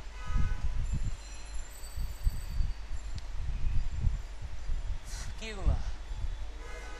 এগুলো হচ্ছে কিছু কমেন্ট। এখান থেকে কোনো একটা ডিজাইন, সবসময় এক ডিজাইনেরটা ইউজ করবেন না, কোনো একটা ডিজাইনের উপরেরটুকু কপি করে নিয়ে আসবেন। এটা নিজে থেকে লেখার দরকার নেই। কি করবেন? কপি করবেন, কপি করে এখানে পেস্ট করবেন স্টাইল ডট সিএস, পেস্ট করে এবার এডিট করেন। টেমপ্লেট নেম কি? Photo time. লিঙ্ক দিয়ে দেন একটা, আপনার ওয়েবসাইটের লিঙ্ক দিয়ে দেন, সাপোজ softwareacademy.com। এটা কি টাইপের টেমপ্লেট? সাপোজ দিলেন ফটো রিলেটেড টেমপ্লেট। অথর কে? সাপোজ অথর দিলাম আমার নাম, অথর ইউআরআই আমার ওয়েবসাইটের লিঙ্ক। অথর মানে কি? যে বানাচ্ছে ওয়েবসাইটটা। লাইসেন্স এটাই রাখবেন যেটা থাকবে, লিঙ্কও এটাই রাখবেন, ভার্সন 1.0 রাখবেন প্রথম অবস্থায়। তারপরে নিচে যদি আননেসেসারি কিছু থাকে ওটা বাদ দিয়ে দিবেন, দরকার নেই। যদি আননেসেসারি আপনি বুঝতেছেন না এটা কি করে। তারপরে এখানে দেখেন 1 2 3 4 দিয়ে একটা সিলেবাস দিয়ে দিছে যে আমরা সিএসএস এ কোনটার পর কোনটা, কোনটার পর কোনটা নিয়ে কাজ করব। তো প্রথমত দিয়ে দেন আপনি টাইপোগ্রাফি, ঠিক আছে। দ্বিতীয়ত দিয়ে দেন আপনি টাইপোগ্রাফি কি সেটা আমি বুঝাচ্ছি, সমস্যা নেই। আচ্ছা, এখানে লিখেন হেডার এরিয়া। দ্বিতীয়টা লিখেন কি, নামগুলো কি?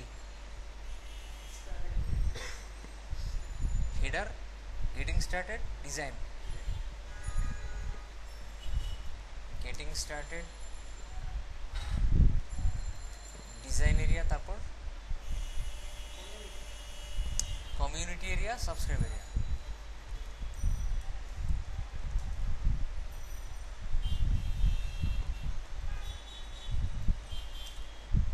তারপর ডাউনলোড, তারপর ফুটার।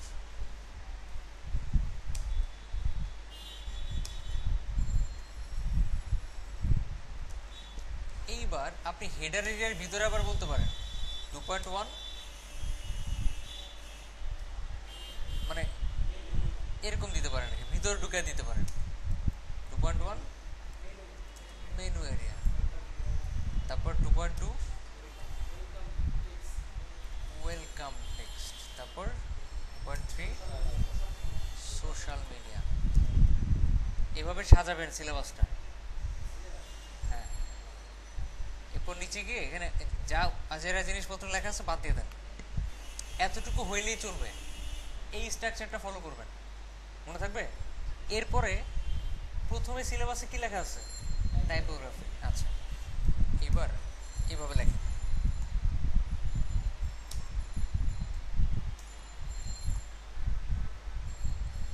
Typography, typography.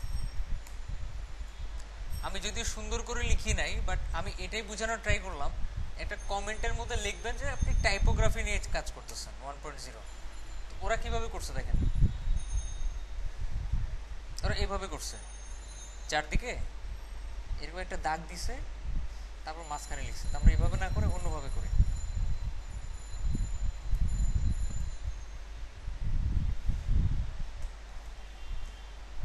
Slash, sorry, star, তারপর কিছু স্টার দেন, এখানে লিখেন টাইপোগ্রাফি। টাইপোগ্রাফিতে সংখ্যা কত ছিল? 1, এখানে 1 টাইপোগ্রাফি। এরপরে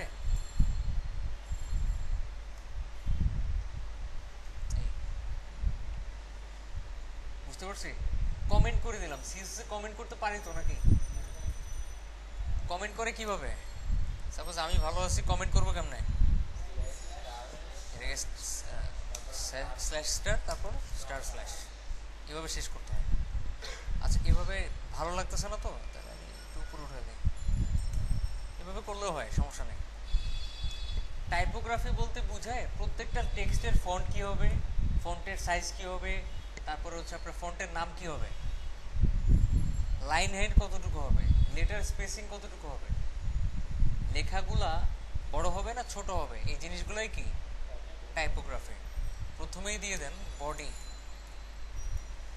ফন্ট ফ্যামিলি। এই ওয়েবসাইটের ডিফল্ট ফন্ট কোনটা দেখা দরকার না?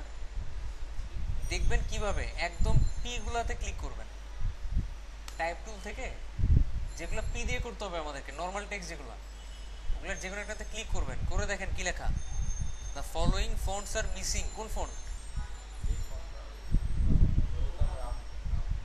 Gautam rounded book, Gautam rounded bold, এই ফন্টগুলাই এখানে ইউজ করা হয়েছে। কিন্তু এটা কি আমাদের পিসিতে নাই? আছে, আমাদের পিসিতে নাই। এই কারণে যখন ওকে দিব, দেখেন একটু চেঞ্জ হয়ে গেছে দেখতে, আর ফন্টের নাম কি হয়ে গেছে? টাহমা। তার মানে এটা হচ্ছে টাহমার সাথে সিমিলার। এই ফোনটা কি টাহমার সাথে সিমিলার। টাহমা দিয়েও এই কাজটা করা যাবে যদি ওই ফোনটা আপনি খুঁজে না পান। বুঝতে পারছি? আচ্ছা, ফন্টের নাম কি? প্রথম রাউন্ডেড। আচ্ছা, প্রথম রাউন্ডেড ফন্ট লিখে সার্চ দেন, বা ফন্ট ফ্রি। আমরা ডাউনলোড করে কিভাবে ফন্ট ইউজ করতে জানি। ওকে, আমরা ডাউনলোড করে ইউজ করবো এটাকে।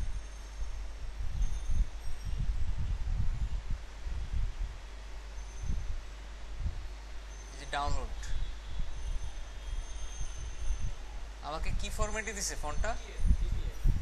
টিটিএফ।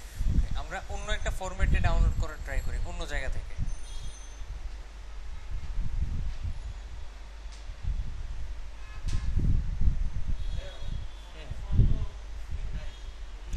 যেগুলো ফ্রি না ওগুলো ক্লায়েন্টকে বলতে হবে কিনে দেওয়ার জন্য, আর নাহলে ফোনটা পাঠানোর জন্য।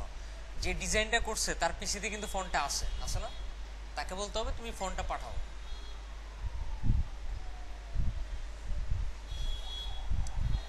আচ্ছা, এখানে ডাউনলোডের অপশন কোথায়? এই যে এখনই এই যে স্টার্ট হবে ডাউনলোড।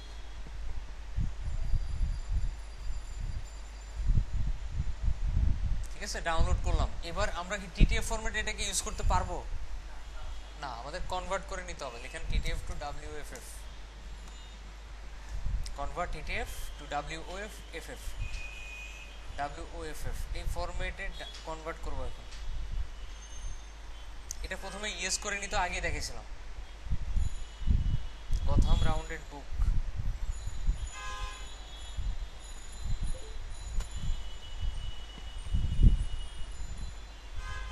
কনভার্টে ক্লিক করেন, যদি এই ফাইলের সমস্যা হয়ে থাকে তাহলে কনভার্ট হবে না, এরর শো করবে। ফাইলটা যদি ঠিক থাকে তাহলে কনভার্ট হবে।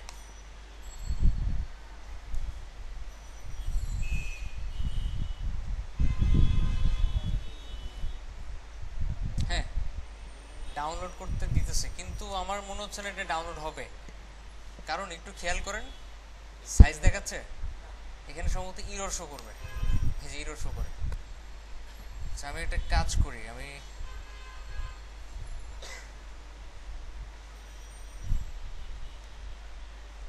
ইন্টারনেট ডাউনলোড ম্যানেজারের অপশনসে যাই, ফাইল ট্যাবসে যাই, দেখি জিপ নামে কিছু আছে কিনা। এখানে আছে,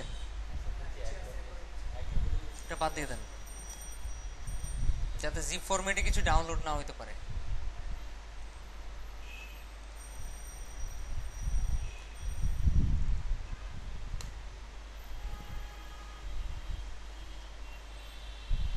ঠিক আছে, সেভ করতে বলতেছে। কত কত কিলোবাইট? 26 কিলোবাইট। ওকে দেন, দেখেন ডাউনলোড হয় কিনা। বুঝছে? হ্যাঁ, তার মানে ডাউনলোড হয়ে গেছে। আচ্ছা, ওপেন করেন। কি ফরম্যাট? ডাব্লিউওএফএফ। বুঝতে পারছি তো কিভাবে করতে হবে। এবার এটাকে ফন্টস ফোল্ডারে রাখবেন, আর নামটা চেঞ্জ করে দেন। নাম দিতে পারেন গথাম রাউন্ডেড বুক ডট ডাব্লিউএফএফ। নাম কি হবে এটা ফ্যাক্ট না, আসলে এই নামটা ফ্যাক্ট না। এখানে যে নাম দিবেন সেটাই সিএস কল করতে হবে। এখানে যে সুজন নাম দেন, সিএস সুজনই কল করতে হবে। আচ্ছা, আমরা সিএসএস ফোল্ডারটা ওপেন করে এইবার টাইপোগ্রাফিতে একদম উপরে, আরেকটা কাজ করতে পারেন, টাইপোগ্রাফির পরে এখানে লিখতে পারেন 1.1 ফন্টস। বাট দরকার নেই আপাতত, যেহেতু লিখে ফেলছি এখানেই করি। ফন্ট ফেস সেকেন্ড ব্র্যাকেট, তার ভিতরে ফন্ট ফ্যামিলি। একটা নাম দেন, সাপোজ গথাম, ইনভার্টেড কমা দিয়ে তারপর নাম দেখেন গথাম রাউন্ডেড। ইউআরএল কি? ফন্টস ফোল্ডারের ভিতরে এটা। আর ফরম্যাট তো অবশ্যই দিতে হবে নাকি? ফরম্যাট না দিলেও কাজ করবে, তারপরে দিয়ে দিব। আচ্ছা, এরপরে বডির যে ফন্ট ফ্যামিলি কি হবে? প্রথম রাউন্ডেড, মনে থাকবে? এবার ফন্টের সাইজ কত?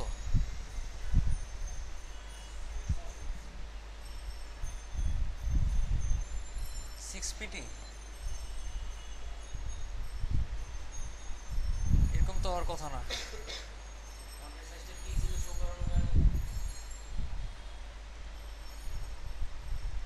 আমি পারি না আসলে, ঠিক আছে। আচ্ছা, এটা ট্রাই করে দেখি। Convert PT to PX in Photoshop.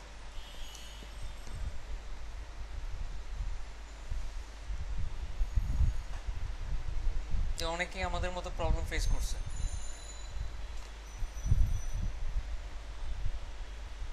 এখানে যে হিসাবটা দিয়ে দিছে, তার মানে কি করা যায় না নাকি? How do I change font size from points into pixels?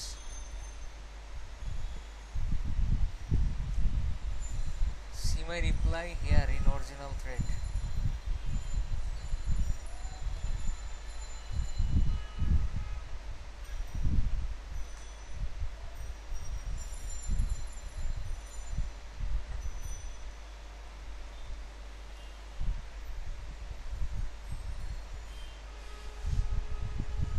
আচ্ছা কি লিখছে, I do not know why that option is appeared. আচ্ছা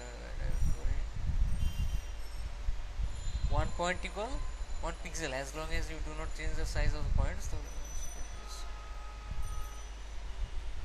ও আচ্ছা, পয়েন্ট আর পিক্সেল একই, বিশেষ করে ফটোশপের দিক দিয়ে। ফটোশপে যদি এখানে 9 পিক্সেল পিটি শো করে তাহলে কি হবে 9 পিক্সেল, কিন্তু আমরা এইভাবে কাজ করলে মিলাইতে পারবো না। বুঝতে পারছি? আপনি যদি এগুলোকে 6 পিক্সেল দেন, 6 পিক্সেল, তাহলে দেখবেন কখনোই মিলবে না। দেখছেন কত ছোট হয়ে গেছে? তো একটা কাজ করবেন, ডাবল করে দেখেন ঠিক আছে কিনা, ঠিক থাকে কিনা, ডাবল করেন। চলে? ডাবল করলে মোটামুটি চলে। সো এখন থেকে আমরা ফটোশপে যে মেজারমেন্টই পাবো কি করব, ডাবল করে ইউজ করবো। যেমন 9 এর ক্ষেত্রে কি ইউজ করব, 18। বুঝতে পারছি? রেশিও তৈরি করে নেবেন। আচ্ছা এখন আমরা ওই ডিজাইনটা খুব তাড়াতাড়ি শেষ করে ফেলা দরকার। প্রথমত পুরোটার ব্যাকগ্রাউন্ডে একটা ইমেজ আছে না, আমাদের কিছু আরো বাকি আছে করতে হবে। স্ট্যান্ডার্ড কিভাবে করতে হয় আজকে দেখবো, নেক্সট ক্লাস থেকে আর এগুলো বোঝার দরকার নেই। ওকে, এরপরে আপনি এখানে অবশ্যই লাইন হাইট ইউজ করতে হবে। কি ইউজ করতে হবে? লাইন হাইট ইউজ করতে হবে। বডির ক্ষেত্রেও পি এর ক্ষেত্রেও সেম জিনিসগুলো ইউজ করতে চাচ্ছি, তো কমা দিয়ে ইউজ করতে পারেন। সেক্ষেত্রে একটা এন্টার দিয়ে নেবেন, তাহলে স্ট্যান্ডার্ড হবে। পাশাপাশি রাখলেও সমস্যা নেই। লাইন হাইট দিয়ে দেন 1.3 em। মানে কি em? মানে গুণ। em মানে কি গুণ। নর্মাল যে ফন্ট সাইজ আছে সেটার 1.3 গুণ হবে। কত হবে? যদি ফন্ট সাইজ বাড়ায় 20 করে দেয় তাহলে এখানে কত হবে? 1.3 ইন্টু 20। বুঝছি তো em মানে কি? ওকে, লাইন হাইট 1.3 em করে দিলাম। ওকে, আপাতত যদি আরো টাইপোগ্রাফি থাকে, বিভিন্ন H1 এর কত সাইজ হবে, H2 এর কত সাইজ হবে, এগুলো সেট করতে চান এখানে সেট করে নেবেন নিচে নিচে। আমি টাইম নষ্ট করতে চাচ্ছি না, বাট আপনারা করবেন যখন একটা স্ট্যান্ডার্ড ডিজাইন করবেন থিম ফরেস্টের জন্য। ঠিক আছে?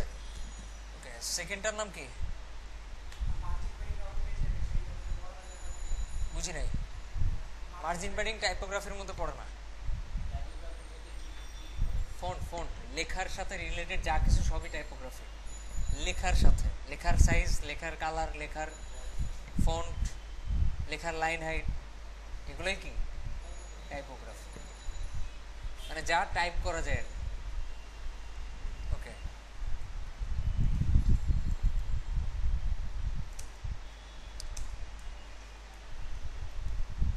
ওকে, header area,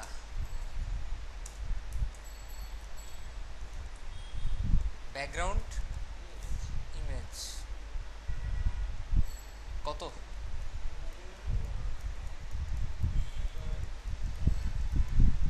URL sorry images slash header bg.jpg। Background size 100%, কারণ আমাদের ফিট হইতে হবে। জিনিসটা কি হইতে হবে? ফিট হইতে হবে। কিংবা আপনি কভারও লিখে রাখতে পারেন, এটাও মোটামুটি স্ট্যান্ডার্ড। কভার মানে হাইটের দিক দিয়ে ফিট হবে না, শুধু উইথের দিক দিয়ে ফিট হবে। তো আমাদের আপাতত দুইটাই ফিট করি, হাইট উইথ দুই দিক থেকেই। পরবর্তীতে আমরা যদি সমস্যা হয় কভার দিয়ে রাখবো। ওকে, এটা রিপিট হবে তো রিপিট। ঠিক আছে, এগুলো বুঝি আমরা। আচ্ছা, ব্যাকগ্রাউন্ড পজিশন বুঝি। ব্যাকগ্রাউন্ড পজিশন বুঝি। ব্যাকগ্রাউন্ড পজিশন বলতে দুইটা ভ্যালু সেট করা যায়। Suppose 10 pixel, 20 pixel. প্রথমটা কাজ করে উপর থেকে। কোন দিক থেকে? উপর থেকে কতটুকু নেমে আসবে ইমেজটা, নামানোর দরকার আছে, তাহলে কত হবে? 0। বাম দিক থেকে কোনো মার্জিনের দরকার আছে ব্যাকগ্রাউন্ড ইমেজে, তাও 0 করে দেন। বুঝতে পারছি? একটা ব্যাকগ্রাউন্ড ইমেজ ইউজ করলে এটা রিপিট হয় ডান দিকে প্লাস নিচের দিকে। কেন ব্যাকগ্রাউন্ড ইমেজ ইউজ করেন না কখনো? তো রিপিট জিনিসটা দেখার কথা, ইউজ করলেই দেখবেন রিপিট হয়। হোয়াইট উইথ কমায় দিলে শুরু। আচ্ছা, আমি ইজিলি বুঝাই। সাপোজ একটা ইমেজ, এটা সাইজটা কমায় দেন। Size suppose 200 pixel, 300 pixel. এবার দেখেন দেখেন বারবার রিপিট হচ্ছে ডান দিকে। যদি ছোট হয় সেক্ষেত্রে কি করব, background repeat, no repeat. Repeat হয়েছে হয়েছে, রিপিট হয় নাই। আচ্ছা, আমরা যদি ব্যাকগ্রাউন্ড সাইজে বলে দিই কভার, পুরো ইমেজটা পাইছে, শুধু উইথের দিক দিয়ে ফুল উইথ পাইছে, হাইটের দিক দিয়ে কিন্তু ঠিক নাই। হাইটের দিক দিয়ে রেশিও অনুযায়ী পাইছে, বুঝতে পারছি? হাইটের দিক দিয়ে উইথের রেশিও অনুযায়ী পাইছে। আচ্ছা, তো কি করতে পারি, 100% 100%, 100% 100% কখনো করবেন না, কারণ এটা করলে চ্যাপটা হয়ে যায় ইমেজটা অনেক সময়, ঠিক আছে? রেশিও ঠিক থাকে না। তারপরেও করলাম যাতে আপাতত আমাদের এখানে যেহেতু সব দেখা যাচ্ছে, যেহেতু ওরকম হয় এই জন্য 100% 100% করে রাখছি। তারপর ব্যাকগ্রাউন্ড সাইজ, প্রথমটা উইথের জন্য, দ্বিতীয়টা হাইটের জন্য। না, রিপিট হবে না, তখন আর নো রিপিট দিয়ে লাভ নাই, আর রিপিট হবে না। রিপিট হবে না ভুল কথা, ও তো ফুল স্ক্রিনই পাইছে, রিপিট হওয়ার চান্সই নাই, তারপরেও দিয়ে রাখবো, সমস্যা নেই। ব্যাকগ্রাউন্ড সাইজ যদি আমি দিলাম সাপোজ 20 পিক্সেল, 30 পিক্সেল, সাইজ না পজিশন, প্রথমটা মানে উপর দিক থেকে 20 পিক্সেল নেমে আসবে, আর বাম দিক থেকে 30 পিক্সেল। কত? 30 পিক্সেল বাম দিক থেকে, আর উপর থেকে প্রথমটা 20 পিক্সেল। কি করা উচিত, সবগুলো লাইন আমরা একসাথে কিভাবে লিখবো, শুধু ব্যাকগ্রাউন্ড লিখতে হবে। যত ছোট করবেন লাইন তত স্ট্যান্ডার্ড হবে। শুধু ব্যাকগ্রাউন্ড লিখে লেখেন ইউআরএল, বা কপি করে আনতে পারেন আপনি, পেস্ট। সাইজ আর পজিশন এগুলো সবার লাস্টে ইউজ করতে হয়। কোথায়? লাস্টে। নো রিপিটটা নিয়ে আসেন স্পেস দিয়ে, নো রিপিট, আর একটা স্পেস দিয়ে পজিশনটা অবশ্যই আগে লিখতে হয়, আর সাইজটা অবশ্যই মনে থাকবে, পজিশনটা আগে সাইজটা পরে, নইলে কিন্তু হবে না, কাজ করবে না। আচ্ছা, এখন কাজ করে কিনা দেখেন, একটু সমস্যা আছে এখানে, এজন্য কাজ করবে না। সেটা হচ্ছে পজিশনের পরে একটা স্ল্যাশ দিতে হয়, যদি আপনি সাইজ আর পজিশন একই সাথে ইউজ করতে চান। পজিশন স্ল্যাশ দিতে হয়, লাস্টে সেমিকোলন না দিলেও হয়, কারণ লাইন তো মাত্র একটাই, একের অধিক লাইন থাকলে লাস্টে সেমিকোলন দিয়ে আলাদা করতে হয় আর কি, লাইন তো একটাই আছে, ওটা সমস্যা না। পজিশনের পরে কি দিতে হয়, একটা স্ল্যাশ দিয়ে সাইজ আর পজিশন আলাদা করে দিতে হয়, নইলে সিএসএস ফাইল কনফিউজ হয়ে যায় কোনটা সাইজ আর কোনটা পজিশন। আচ্ছা, এবার দেখেন ঠিক আছে কিনা, ঠিক আছে। এইবার উপরের দিকে দেখেন একটু গ্যাপ হয়ে গেছে, কেন? হ্যাঁ, অ্যাড করা যাবে, কেন যাবে না? এখানে আরো অনেক কিছু অ্যাড করা যায়, যেমন সেন্টার, তারপর সেন্টার লেফট, সেন্টার রাইট, কিংবা আপনি ওই গ্রেডিয়েন্টে দেখছিলাম না আমরা, রাইট লেফট, টপ রাইট, আমরা যাই ইউজ করব ওটা ওইখানেই থাকবে। পজিশনটা হচ্ছে কোথায় থাকবে এক্স্যাক্ট। যদি সংখ্যা ইউজ করেন তাহলে বুঝবে মার্জিন হবে, আর যদি right left centre top left top right use করেন, যেটা দিবেন ওইখানে চলে যাবে। ইউজ করে দেখেন, তাহলে আরো ক্লিয়ার হয়ে যাবেন।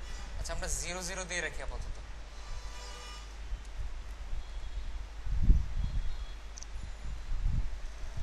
ঠিক আছে, এবার একটু খেয়াল করেন, এখানে যত লেখা আছে সব কিন্তু সাদা, হোয়াইট। তাহলে কি করব, কালার হোয়াইট দিয়ে রাখবো। এই যে এখানে সব সাদা কিন্তু হোয়াইট, এখানে সব হোয়াইট করে দিলাম, সব কিন্তু মাঝখানে, কোনোটা বামে টানে নাই, সবই কি মাঝখানে।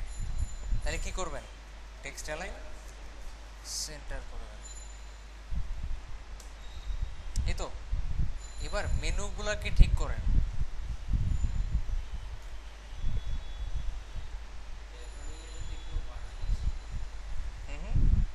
ও আরেকটা ব্যাপার, উপরে একটা মার্জিন আছে, এটা কেন? এটা মূলত মানে কাজ করতেছে ইউএল এর কারণে। কিসের কারণে?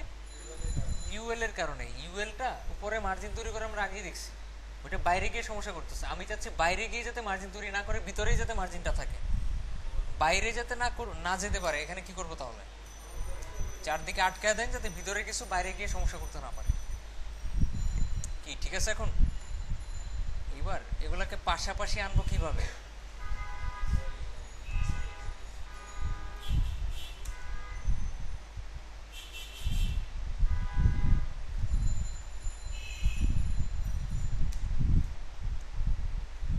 Okay, কি লিখবো?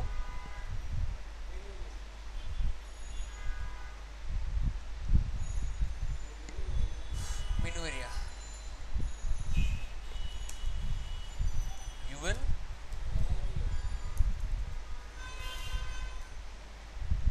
এটাকে আরেকবার রিপিট করেন, করে জাস্ট ইউএল পরে একটা এলআই বসে দেন। এখন আমাকে একটু বলেন পাশাপাশি আনতে হয় কিভাবে? ডিসপ্লে ইনলাইন, নর্মালি আমরা ফ্লোট লেফট দিয়ে করি তাই না, এখানে ডিসপ্লে ইনলাইন কেন? এগুলো মাঝখানে হবে, ডিসপ্লে ইনলাইন। তাহলে এখানে কি হবে? টেক্সট অ্যালাইন সেন্টার, আরো কিছু দিতে হবে, টেক্সট লিস্ট স্টাইল, নাম, মার্জিন 0, প্যাডিং। বুঝতে পারছি কেন করলাম? আচ্ছা, এলআই প্রত্যেকটার ডানে বামে একটু মার্জিন ক্রিয়েট করেন, উপরে নিচে 0, ডানে বামে 10 পিক্সেল করে, 10 10 প্রত্যেকটা ডানে বামে। শুধু ডান দিকে দিলে লাস্টেরটা ডান দিকে হইলে তো সমস্যা, কিন্তু একটু বামে চলে আসবে। ঠিক আছে, দেখেন তো, হ্যাঁ ঠিক আছে। আচ্ছা, এবার রিপিট করেন, করে এখানে এ লিখেন, এ। এবার কালারটা চেঞ্জ করে দেন, তারপর টেক্সট ডেকোরেশন নাম, প্রত্যেকটা কিন্তু ক্যাপিটাল লেটারে হবে। Text transform upper case. আচ্ছা, যখন পিএইচডি ছাড়া ডিজাইন করবেন কোনো ক্লায়েন্টের জন্য মনের মাধুরী মিশাইয়া, তখন কালারগুলো কোত্থেকে পাবেন? flatyuicolors.com থেকে। এই কালারই নিতে হবে এমন কোনো কথা নেই, বাট কালার দেখে আইডিয়া নিতে পারেন কোন ধরনের কালার সুন্দর লাগে। ঠিক আছে, এরপরে আপনি ফন্ট পাবেন কোথায়? অলওয়েজ গুগল ফন্ট ইউজ করবেন। গুগল ফন্ট, এটা কিন্তু নর্মালি ডাউনলোড করে ইউজ করার চাইতে স্ট্যান্ডার্ড। বুঝতে পারছি, ডাউনলোড করে ইউজ করার চাইতে গুগল ফন্ট স্ট্যান্ডার্ড। আর এখানে খুঁজেও পাবেন খুব তাড়াতাড়ি, এখানে নিচে যাইতে যেতে যেতে আপনি চুজ করতে পারবেন কোনটা সুন্দর আর কোনটা সুন্দর না, কোনটা ইউজ করলে ভালো লাগবে, কোনটা ইউজ করলে ভালো লাগবে না। বুঝতে পারছি, খুব তাড়াতাড়ি শিফট করতে পারবেন, একটা ফন্ট ভালো লাগতেছে না, চেঞ্জ করে আরেকটা ফন্ট ইউজ করতে পারবেন। ওকে, এখন এই লোগোটা কি এত বড় হবে? একটা কাজ করতে হবে, এখন আমাদের ইমেজে একটা আইএমজি ট্যাগের মধ্যে একটা ক্লাস দিতে হবে লোগো নামে। কি নামে? লোগো। তো লিখেন main menu UL dot logo. এটার মার্জিনটা বাড়ায় দেন ডানে বামে, কারণ ভালো করে দেখেন এটা কিন্তু বাম দিকে আর ডান দিকে অনেকখানি জায়গা। তো মার্জিন দেন উপরে নিচে 0, ডানে বামে 40 পিক্সেল দিতে পারেন, 40 40 অনেক বেশি দিয়ে দিবেন। কাজ করছে? করে নাই। আচ্ছা, কাজ করে নাই কেন? এখানে আমি কি লিখছি? Main menu. আসলে কি লিখতে হবে? Menu area. কি কাজ করছে? এবার এটাকে একটু ছোট করে দেন, এগুলো একটু বড় করে দেন। এগুলো সাইজ কত হবে একটু দেখে নেওয়া যায়। ও, কেটে দিছি আমি।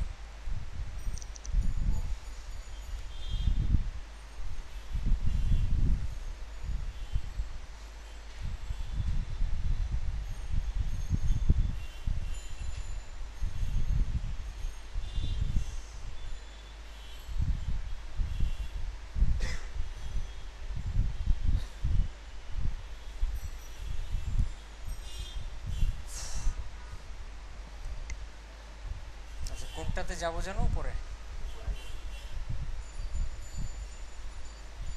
কত? তার মানে কত নিতে হবে? 16। আর এটা কিন্তু বোল্ড আছে। কি আছে?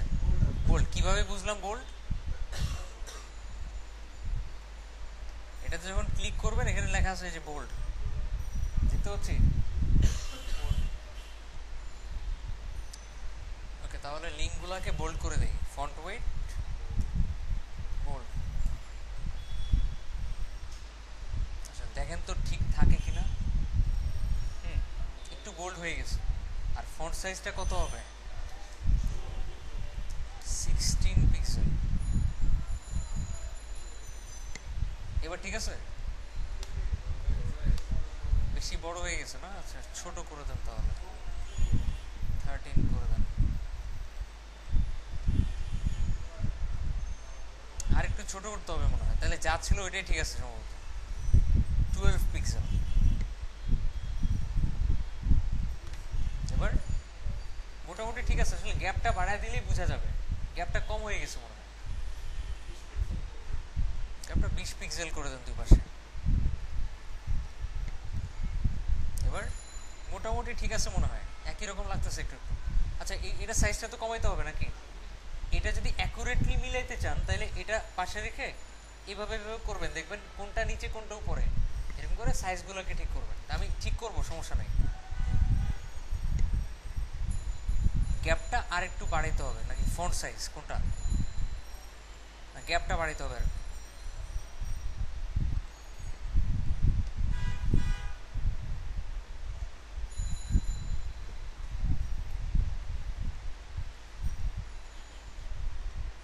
আর আর একটু বাড়াইতে হবে।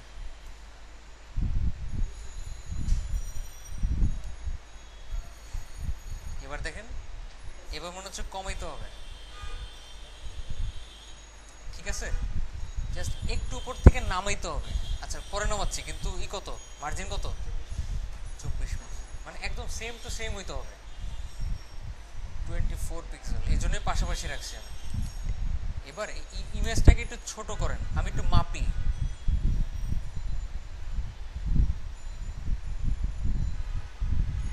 কত উইথ কত?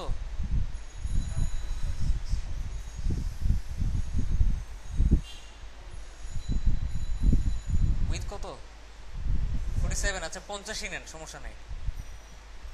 এখানে এই যে লোগো নিলাম না, নিচে লোগো, এখানে বলেন মেনু এরিয়া, তার ভিতরে যদি কোনো ইমেজ থাকে, কি থাকে? না এভাবে না, ইউএল ডট লোগো, তার ভিতরে এমজি, মানে ইউএল এর ভিতরে যদি লোগো নামে কোনো ক্লাস থাকে, এলআইতে ভুল লিখছি আমি, শুধু লোগো লিখলেই চলবে, কারণ আইএমজি ট্যাগের মধ্যে কিন্তু লোগো ক্লাসটা আছে। তাহলে তো এটাতে দিলেই হয়, আমি ভুল দেখছি তাহলে। হাইট উইথটা চেঞ্জ করে দেন, উইথ 50 পিক্সেল, হাইটটা অটো করে দেন, এটা স্পেসিফিক করে দেওয়ার দরকার নেই। হাইট অটো, উইথ কমলে হাইট কমবে, উইথ বাড়লে হাইট বাড়বে। ঠিক আছে দেখেন, না আরো কমাইতে হবে, 40 করে দেন। এবার ঠিক আছে, আমার কাছে মনে হচ্ছে ঠিক আছে। এবার উপর থেকে নামানোর জন্য এগুলাকে নামায় লাভ নাই, প্যাডিং দেন উপরে। কি দেন? প্যাডিং। হেডার এরিয়াকে উপরের দিকে একটু প্যাডিং দেন, প্যাডিং উপরে নিচে 20 পিক্সেল করেন, ডানে বামে 0 করেন।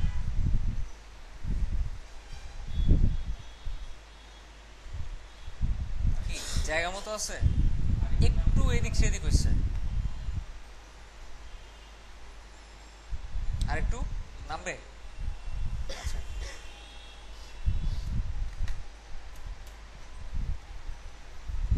এবার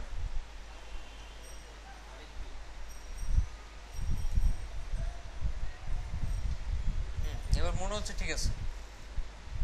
আচ্ছা তাহলে হেডার এরিয়াতে মার্জিন দিয়ে দেন, সরি প্যাডিং দিয়ে দেন, প্যাডিং 25 পিক্সেল 0। ঠিক আছে তো? আচ্ছা এটার নাম কি? এটার নামটা হচ্ছে ওয়েলকাম টেক্সট।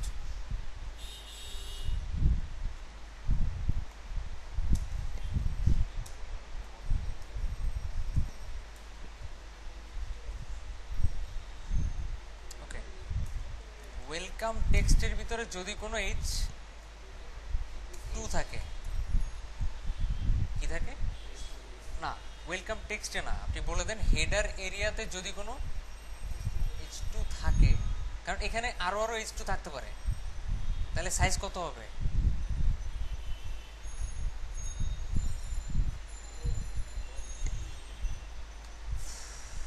18, তার মানে কত নেওয়া উচিত আমাদের?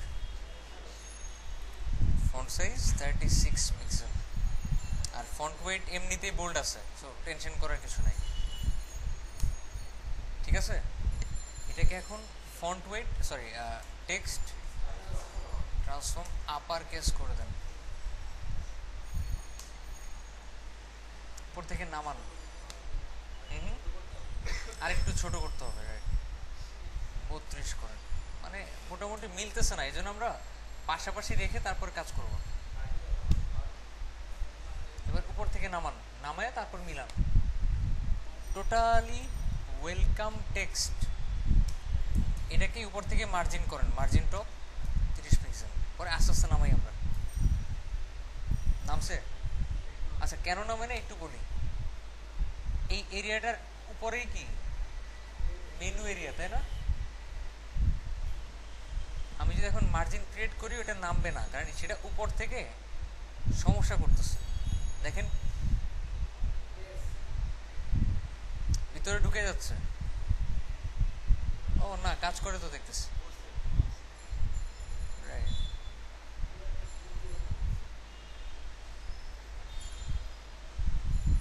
আরো হবে।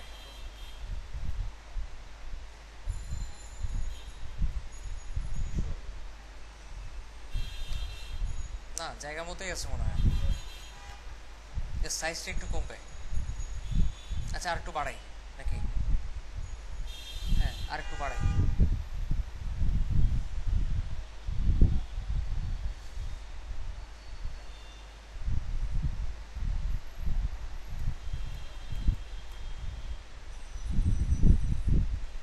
এবার ঠিক আছে, শুধু সাইজটা কমাইতে হবে। সাইজটা করে দেন 26। হ্যাঁ হ্যাঁ, হ্যাঁ ঠিক আছে, পরে মার্জিন দিতে হবে। 190, 190 না 180?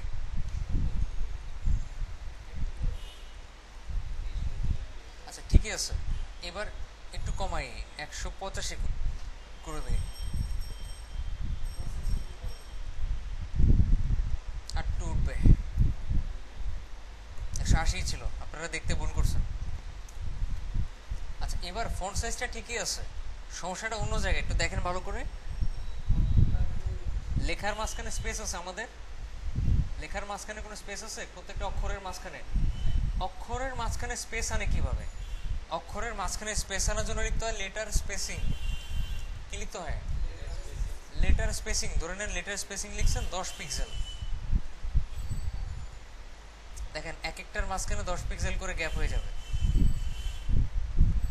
লেটার স্পেসিং দিয়ে কি করে? অক্ষরের মাঝখানে স্পেস করে। বুঝতে পারছি তো? আচ্ছা, এটা কি এত গ্যাপ হবে না আরো কম হবে? আরো কম হবে, 6 করেন।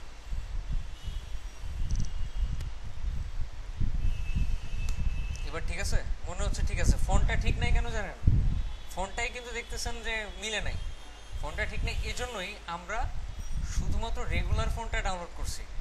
প্রত্যেকটা ফন্টের বিভিন্ন ফরম্যাট থাকে, বোল্ড, সেমি বোল্ড, ইটালিক, তারপর হচ্ছে আপনার রেগুলার। আমরা রেগুলারটা ডাউনলোড করছি, যদি বোল্ডটা ডাউনলোড করতাম তাহলে মিলে যেত। বুঝতে পারছি? আচ্ছা, এখন নিচেরটা, এটা এটা মনে হয় আরেকটু কমানো দরকার নাকি? এটা তো নর্মালি বোল্ড আছে, ফন্ট ওয়েট বোল্ড, এটা বোল্ডই আছে নর্মাল। আচ্ছা, নিচেরটা কোন ট্যাগের মধ্যে রাখছি? আবার কেটে দিচ্ছি এটা। আচ্ছা, ফটোশপটা ভুলে কেটে দিচ্ছি, মনে করে দিন, কাটা কাটা যাবে না।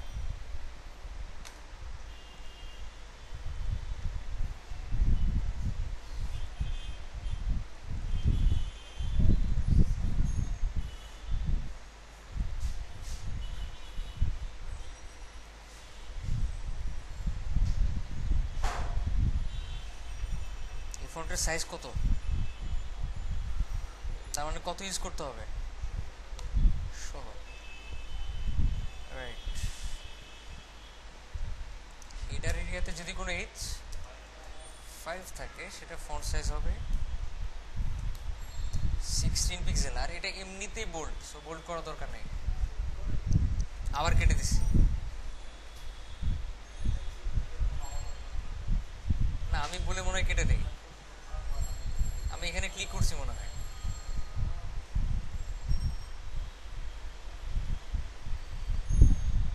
ওকে, এবার ঠিক আছে, দেখেন তো এবার ঠিক আছে। এটা কিন্তু বোল্ড না, এটা কি, এটা কিন্তু বোল্ড না, এটাকে নর্মাল করেন তাহলে। ফন্ট ওয়েট নর্মাল, বুঝতে সমস্যা হচ্ছে? তাহলে প্রবলেম কোথায়? ও আচ্ছা, না ঝামেলা না, আসলে অ্যাকুরেটলি মিলানোর জন্য অনেক কিছু খেয়াল করতে হয়। আচ্ছা, গেট স্টার্টেডটা করে ফেলি আমরা। ফন্ট মিলতেছে না, এটা একটা সমস্যা। আচ্ছা, তাহলে আরেকবার সার্চ দিই, কি জানো, প্রথম রাউন্ডেড বোল্ড। আচ্ছা, এটা কাজ করা যায় অবশ্য, আমার কাছে বোল্ডটা আছে।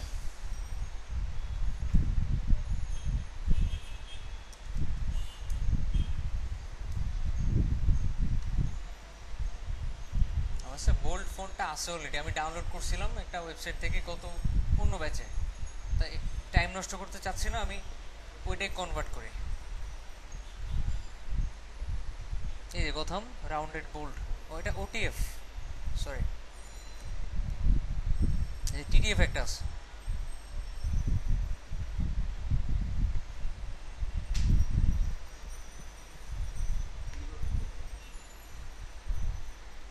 ইন্টারনেট ডাউনলোড ম্যানেজার ইরোর দেখায়। আচ্ছা, এটাকে রাখবো আমরা কোথায় রাখবো?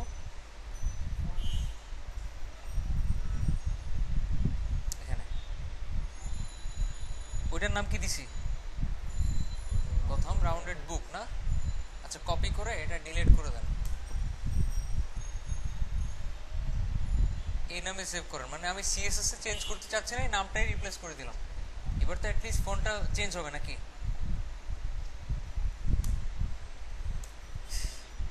কোনো চেঞ্জ নাই। আচ্ছা আচ্ছা, আমার কাছে মনে হচ্ছে কি নামটা রয়ে গেছে আর কি, সাইজটা রয়ে গেছে, একটু চেঞ্জ করেন সামথিং। সিএসএস এর মধ্যে চেঞ্জ করে দেন সামথিং সামথিং। হয়েছে চেঞ্জ? ও সোর্স ঠিক নাই, সামথিং। হ্যাঁ, এবার মিলছে। এবার আবার অতিরিক্ত বোল্ড মনে হচ্ছে নাকি?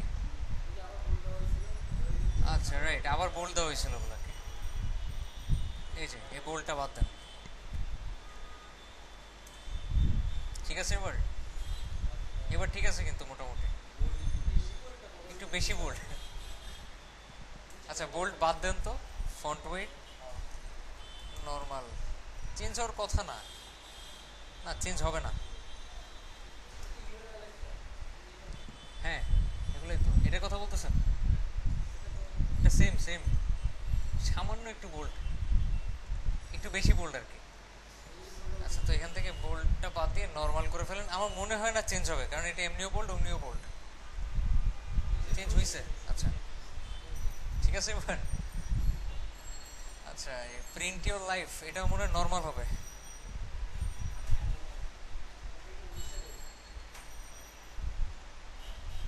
নর্মাল হয়নি? ও আচ্ছা, হ্যাঁ ওকে। এবার সাইজটা কমাইতে হবে, আর মেন কথা এটা কিন্তু নর্মাল, এটার জন্য আমরা ফন্ট আলাদা ইউজ করতে পারি।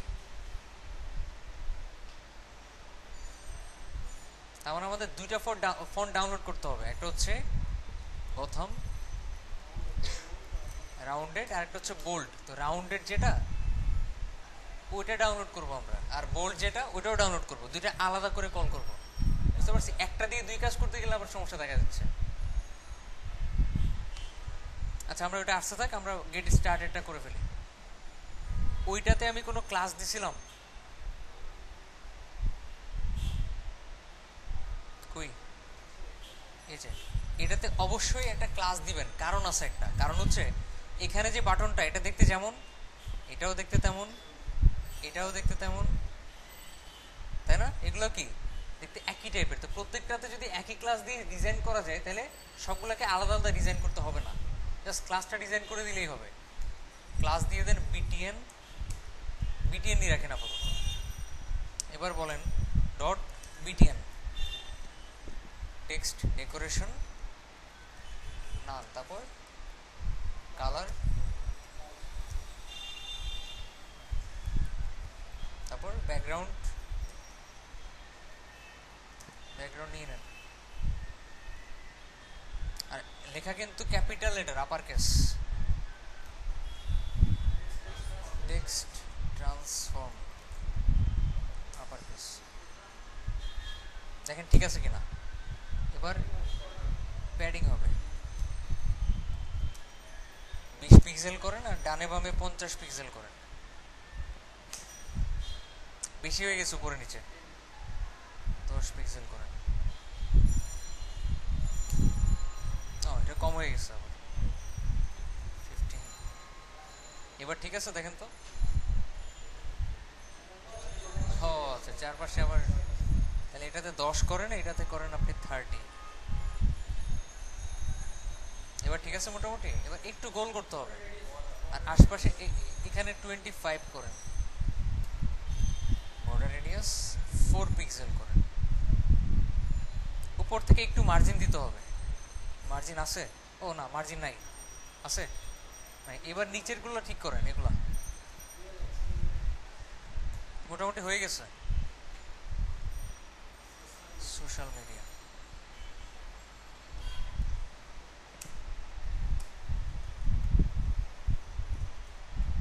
আপনারা এইভাবে না করে, যেভাবে কমেন্ট না করে থিম ফরেস্টের টেমপ্লেট গুলোতে যেভাবে করছে ওরা ওইভাবে করবেন, যাতে দেখতে আর একটু সুন্দর লাগে।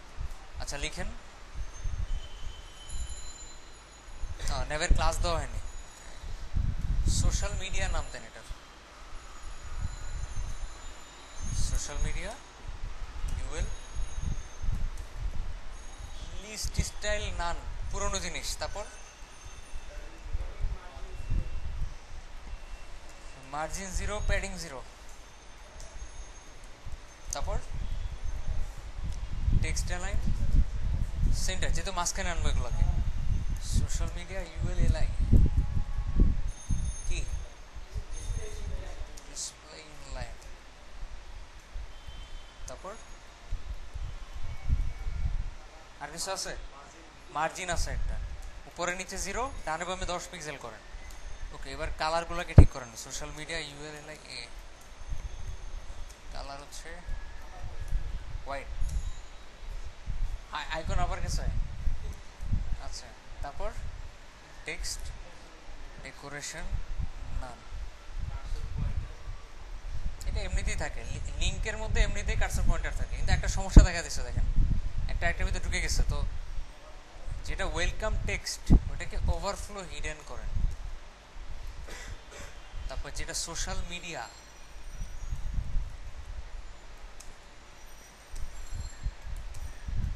ওটাকেও কি, যাতে একটা আরেকটার মধ্যে যায় ঝামেলা না করে।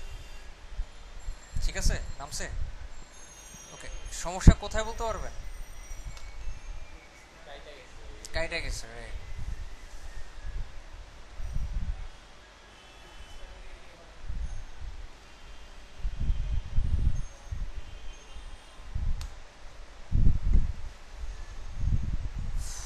আচ্ছা, বুঝতে পারছি সমস্যাটা কোথায়। ওয়েলকাম টেক্সট যেটা, সেটাকে ঠিক না করে এই যে গেট স্টার্টেড, এটাতেই সমস্যাটা হয়েছে। এটাতে যে কোনো একটা ডিসপ্লে দিতে হবে। কি দিতে হবে? ডিসপ্লে। যেহেতু আমাদের ডিসপ্লে ব্লক দিলে এটা ফুল স্ক্রিন হয়ে যাবে। কি হয়ে যাবে? এটা ফুল স্ক্রিন হয়ে যাবে। তো কি করা যায়? ইনলাইন ব্লক দেন। এবার ঠিক আছে, দেখেন তো। এবার এই সোশ্যাল মিডিয়াগুলোকে উপর থেকে একটু মার্জিন দেন। মার্জিন টপ 30 পিক্সেল করেন।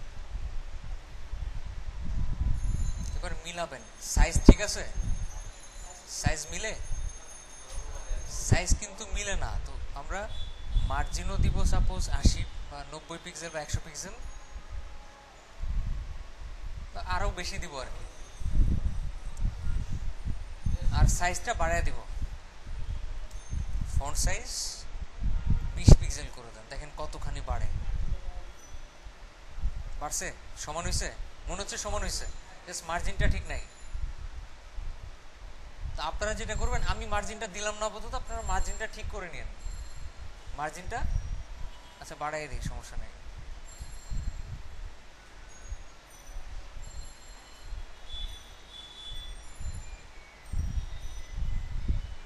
একশো 30 করলাম। এবার জায়গা মতো আছে, খালি একটু এদিক সেদিক হয়েছে গেট স্টার্টেডটা। আর এই যে লেখাটা একটু চিকন হবে, কারণ এটা বোল্ড হবে না। বাই দিস ফন্টস কিনতে বলতেছে, সব বাদ দেন।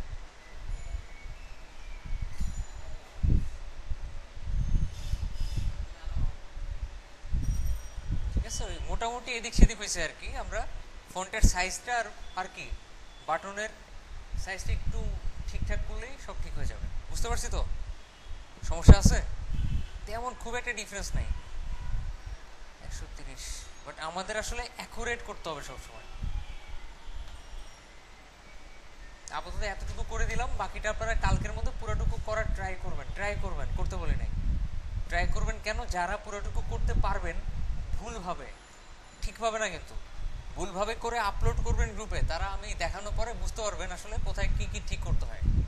মানে আপনি কিভাবে করছেন আর আমি কিভাবে করছি, ডিফারেন্সটা বুঝলেই আপনার আরো ক্লিয়ার হয়ে যাবে। ক্লিয়ার? পুরোটুকু করার ট্রাই করে আপলোড করবেন গ্রুপে।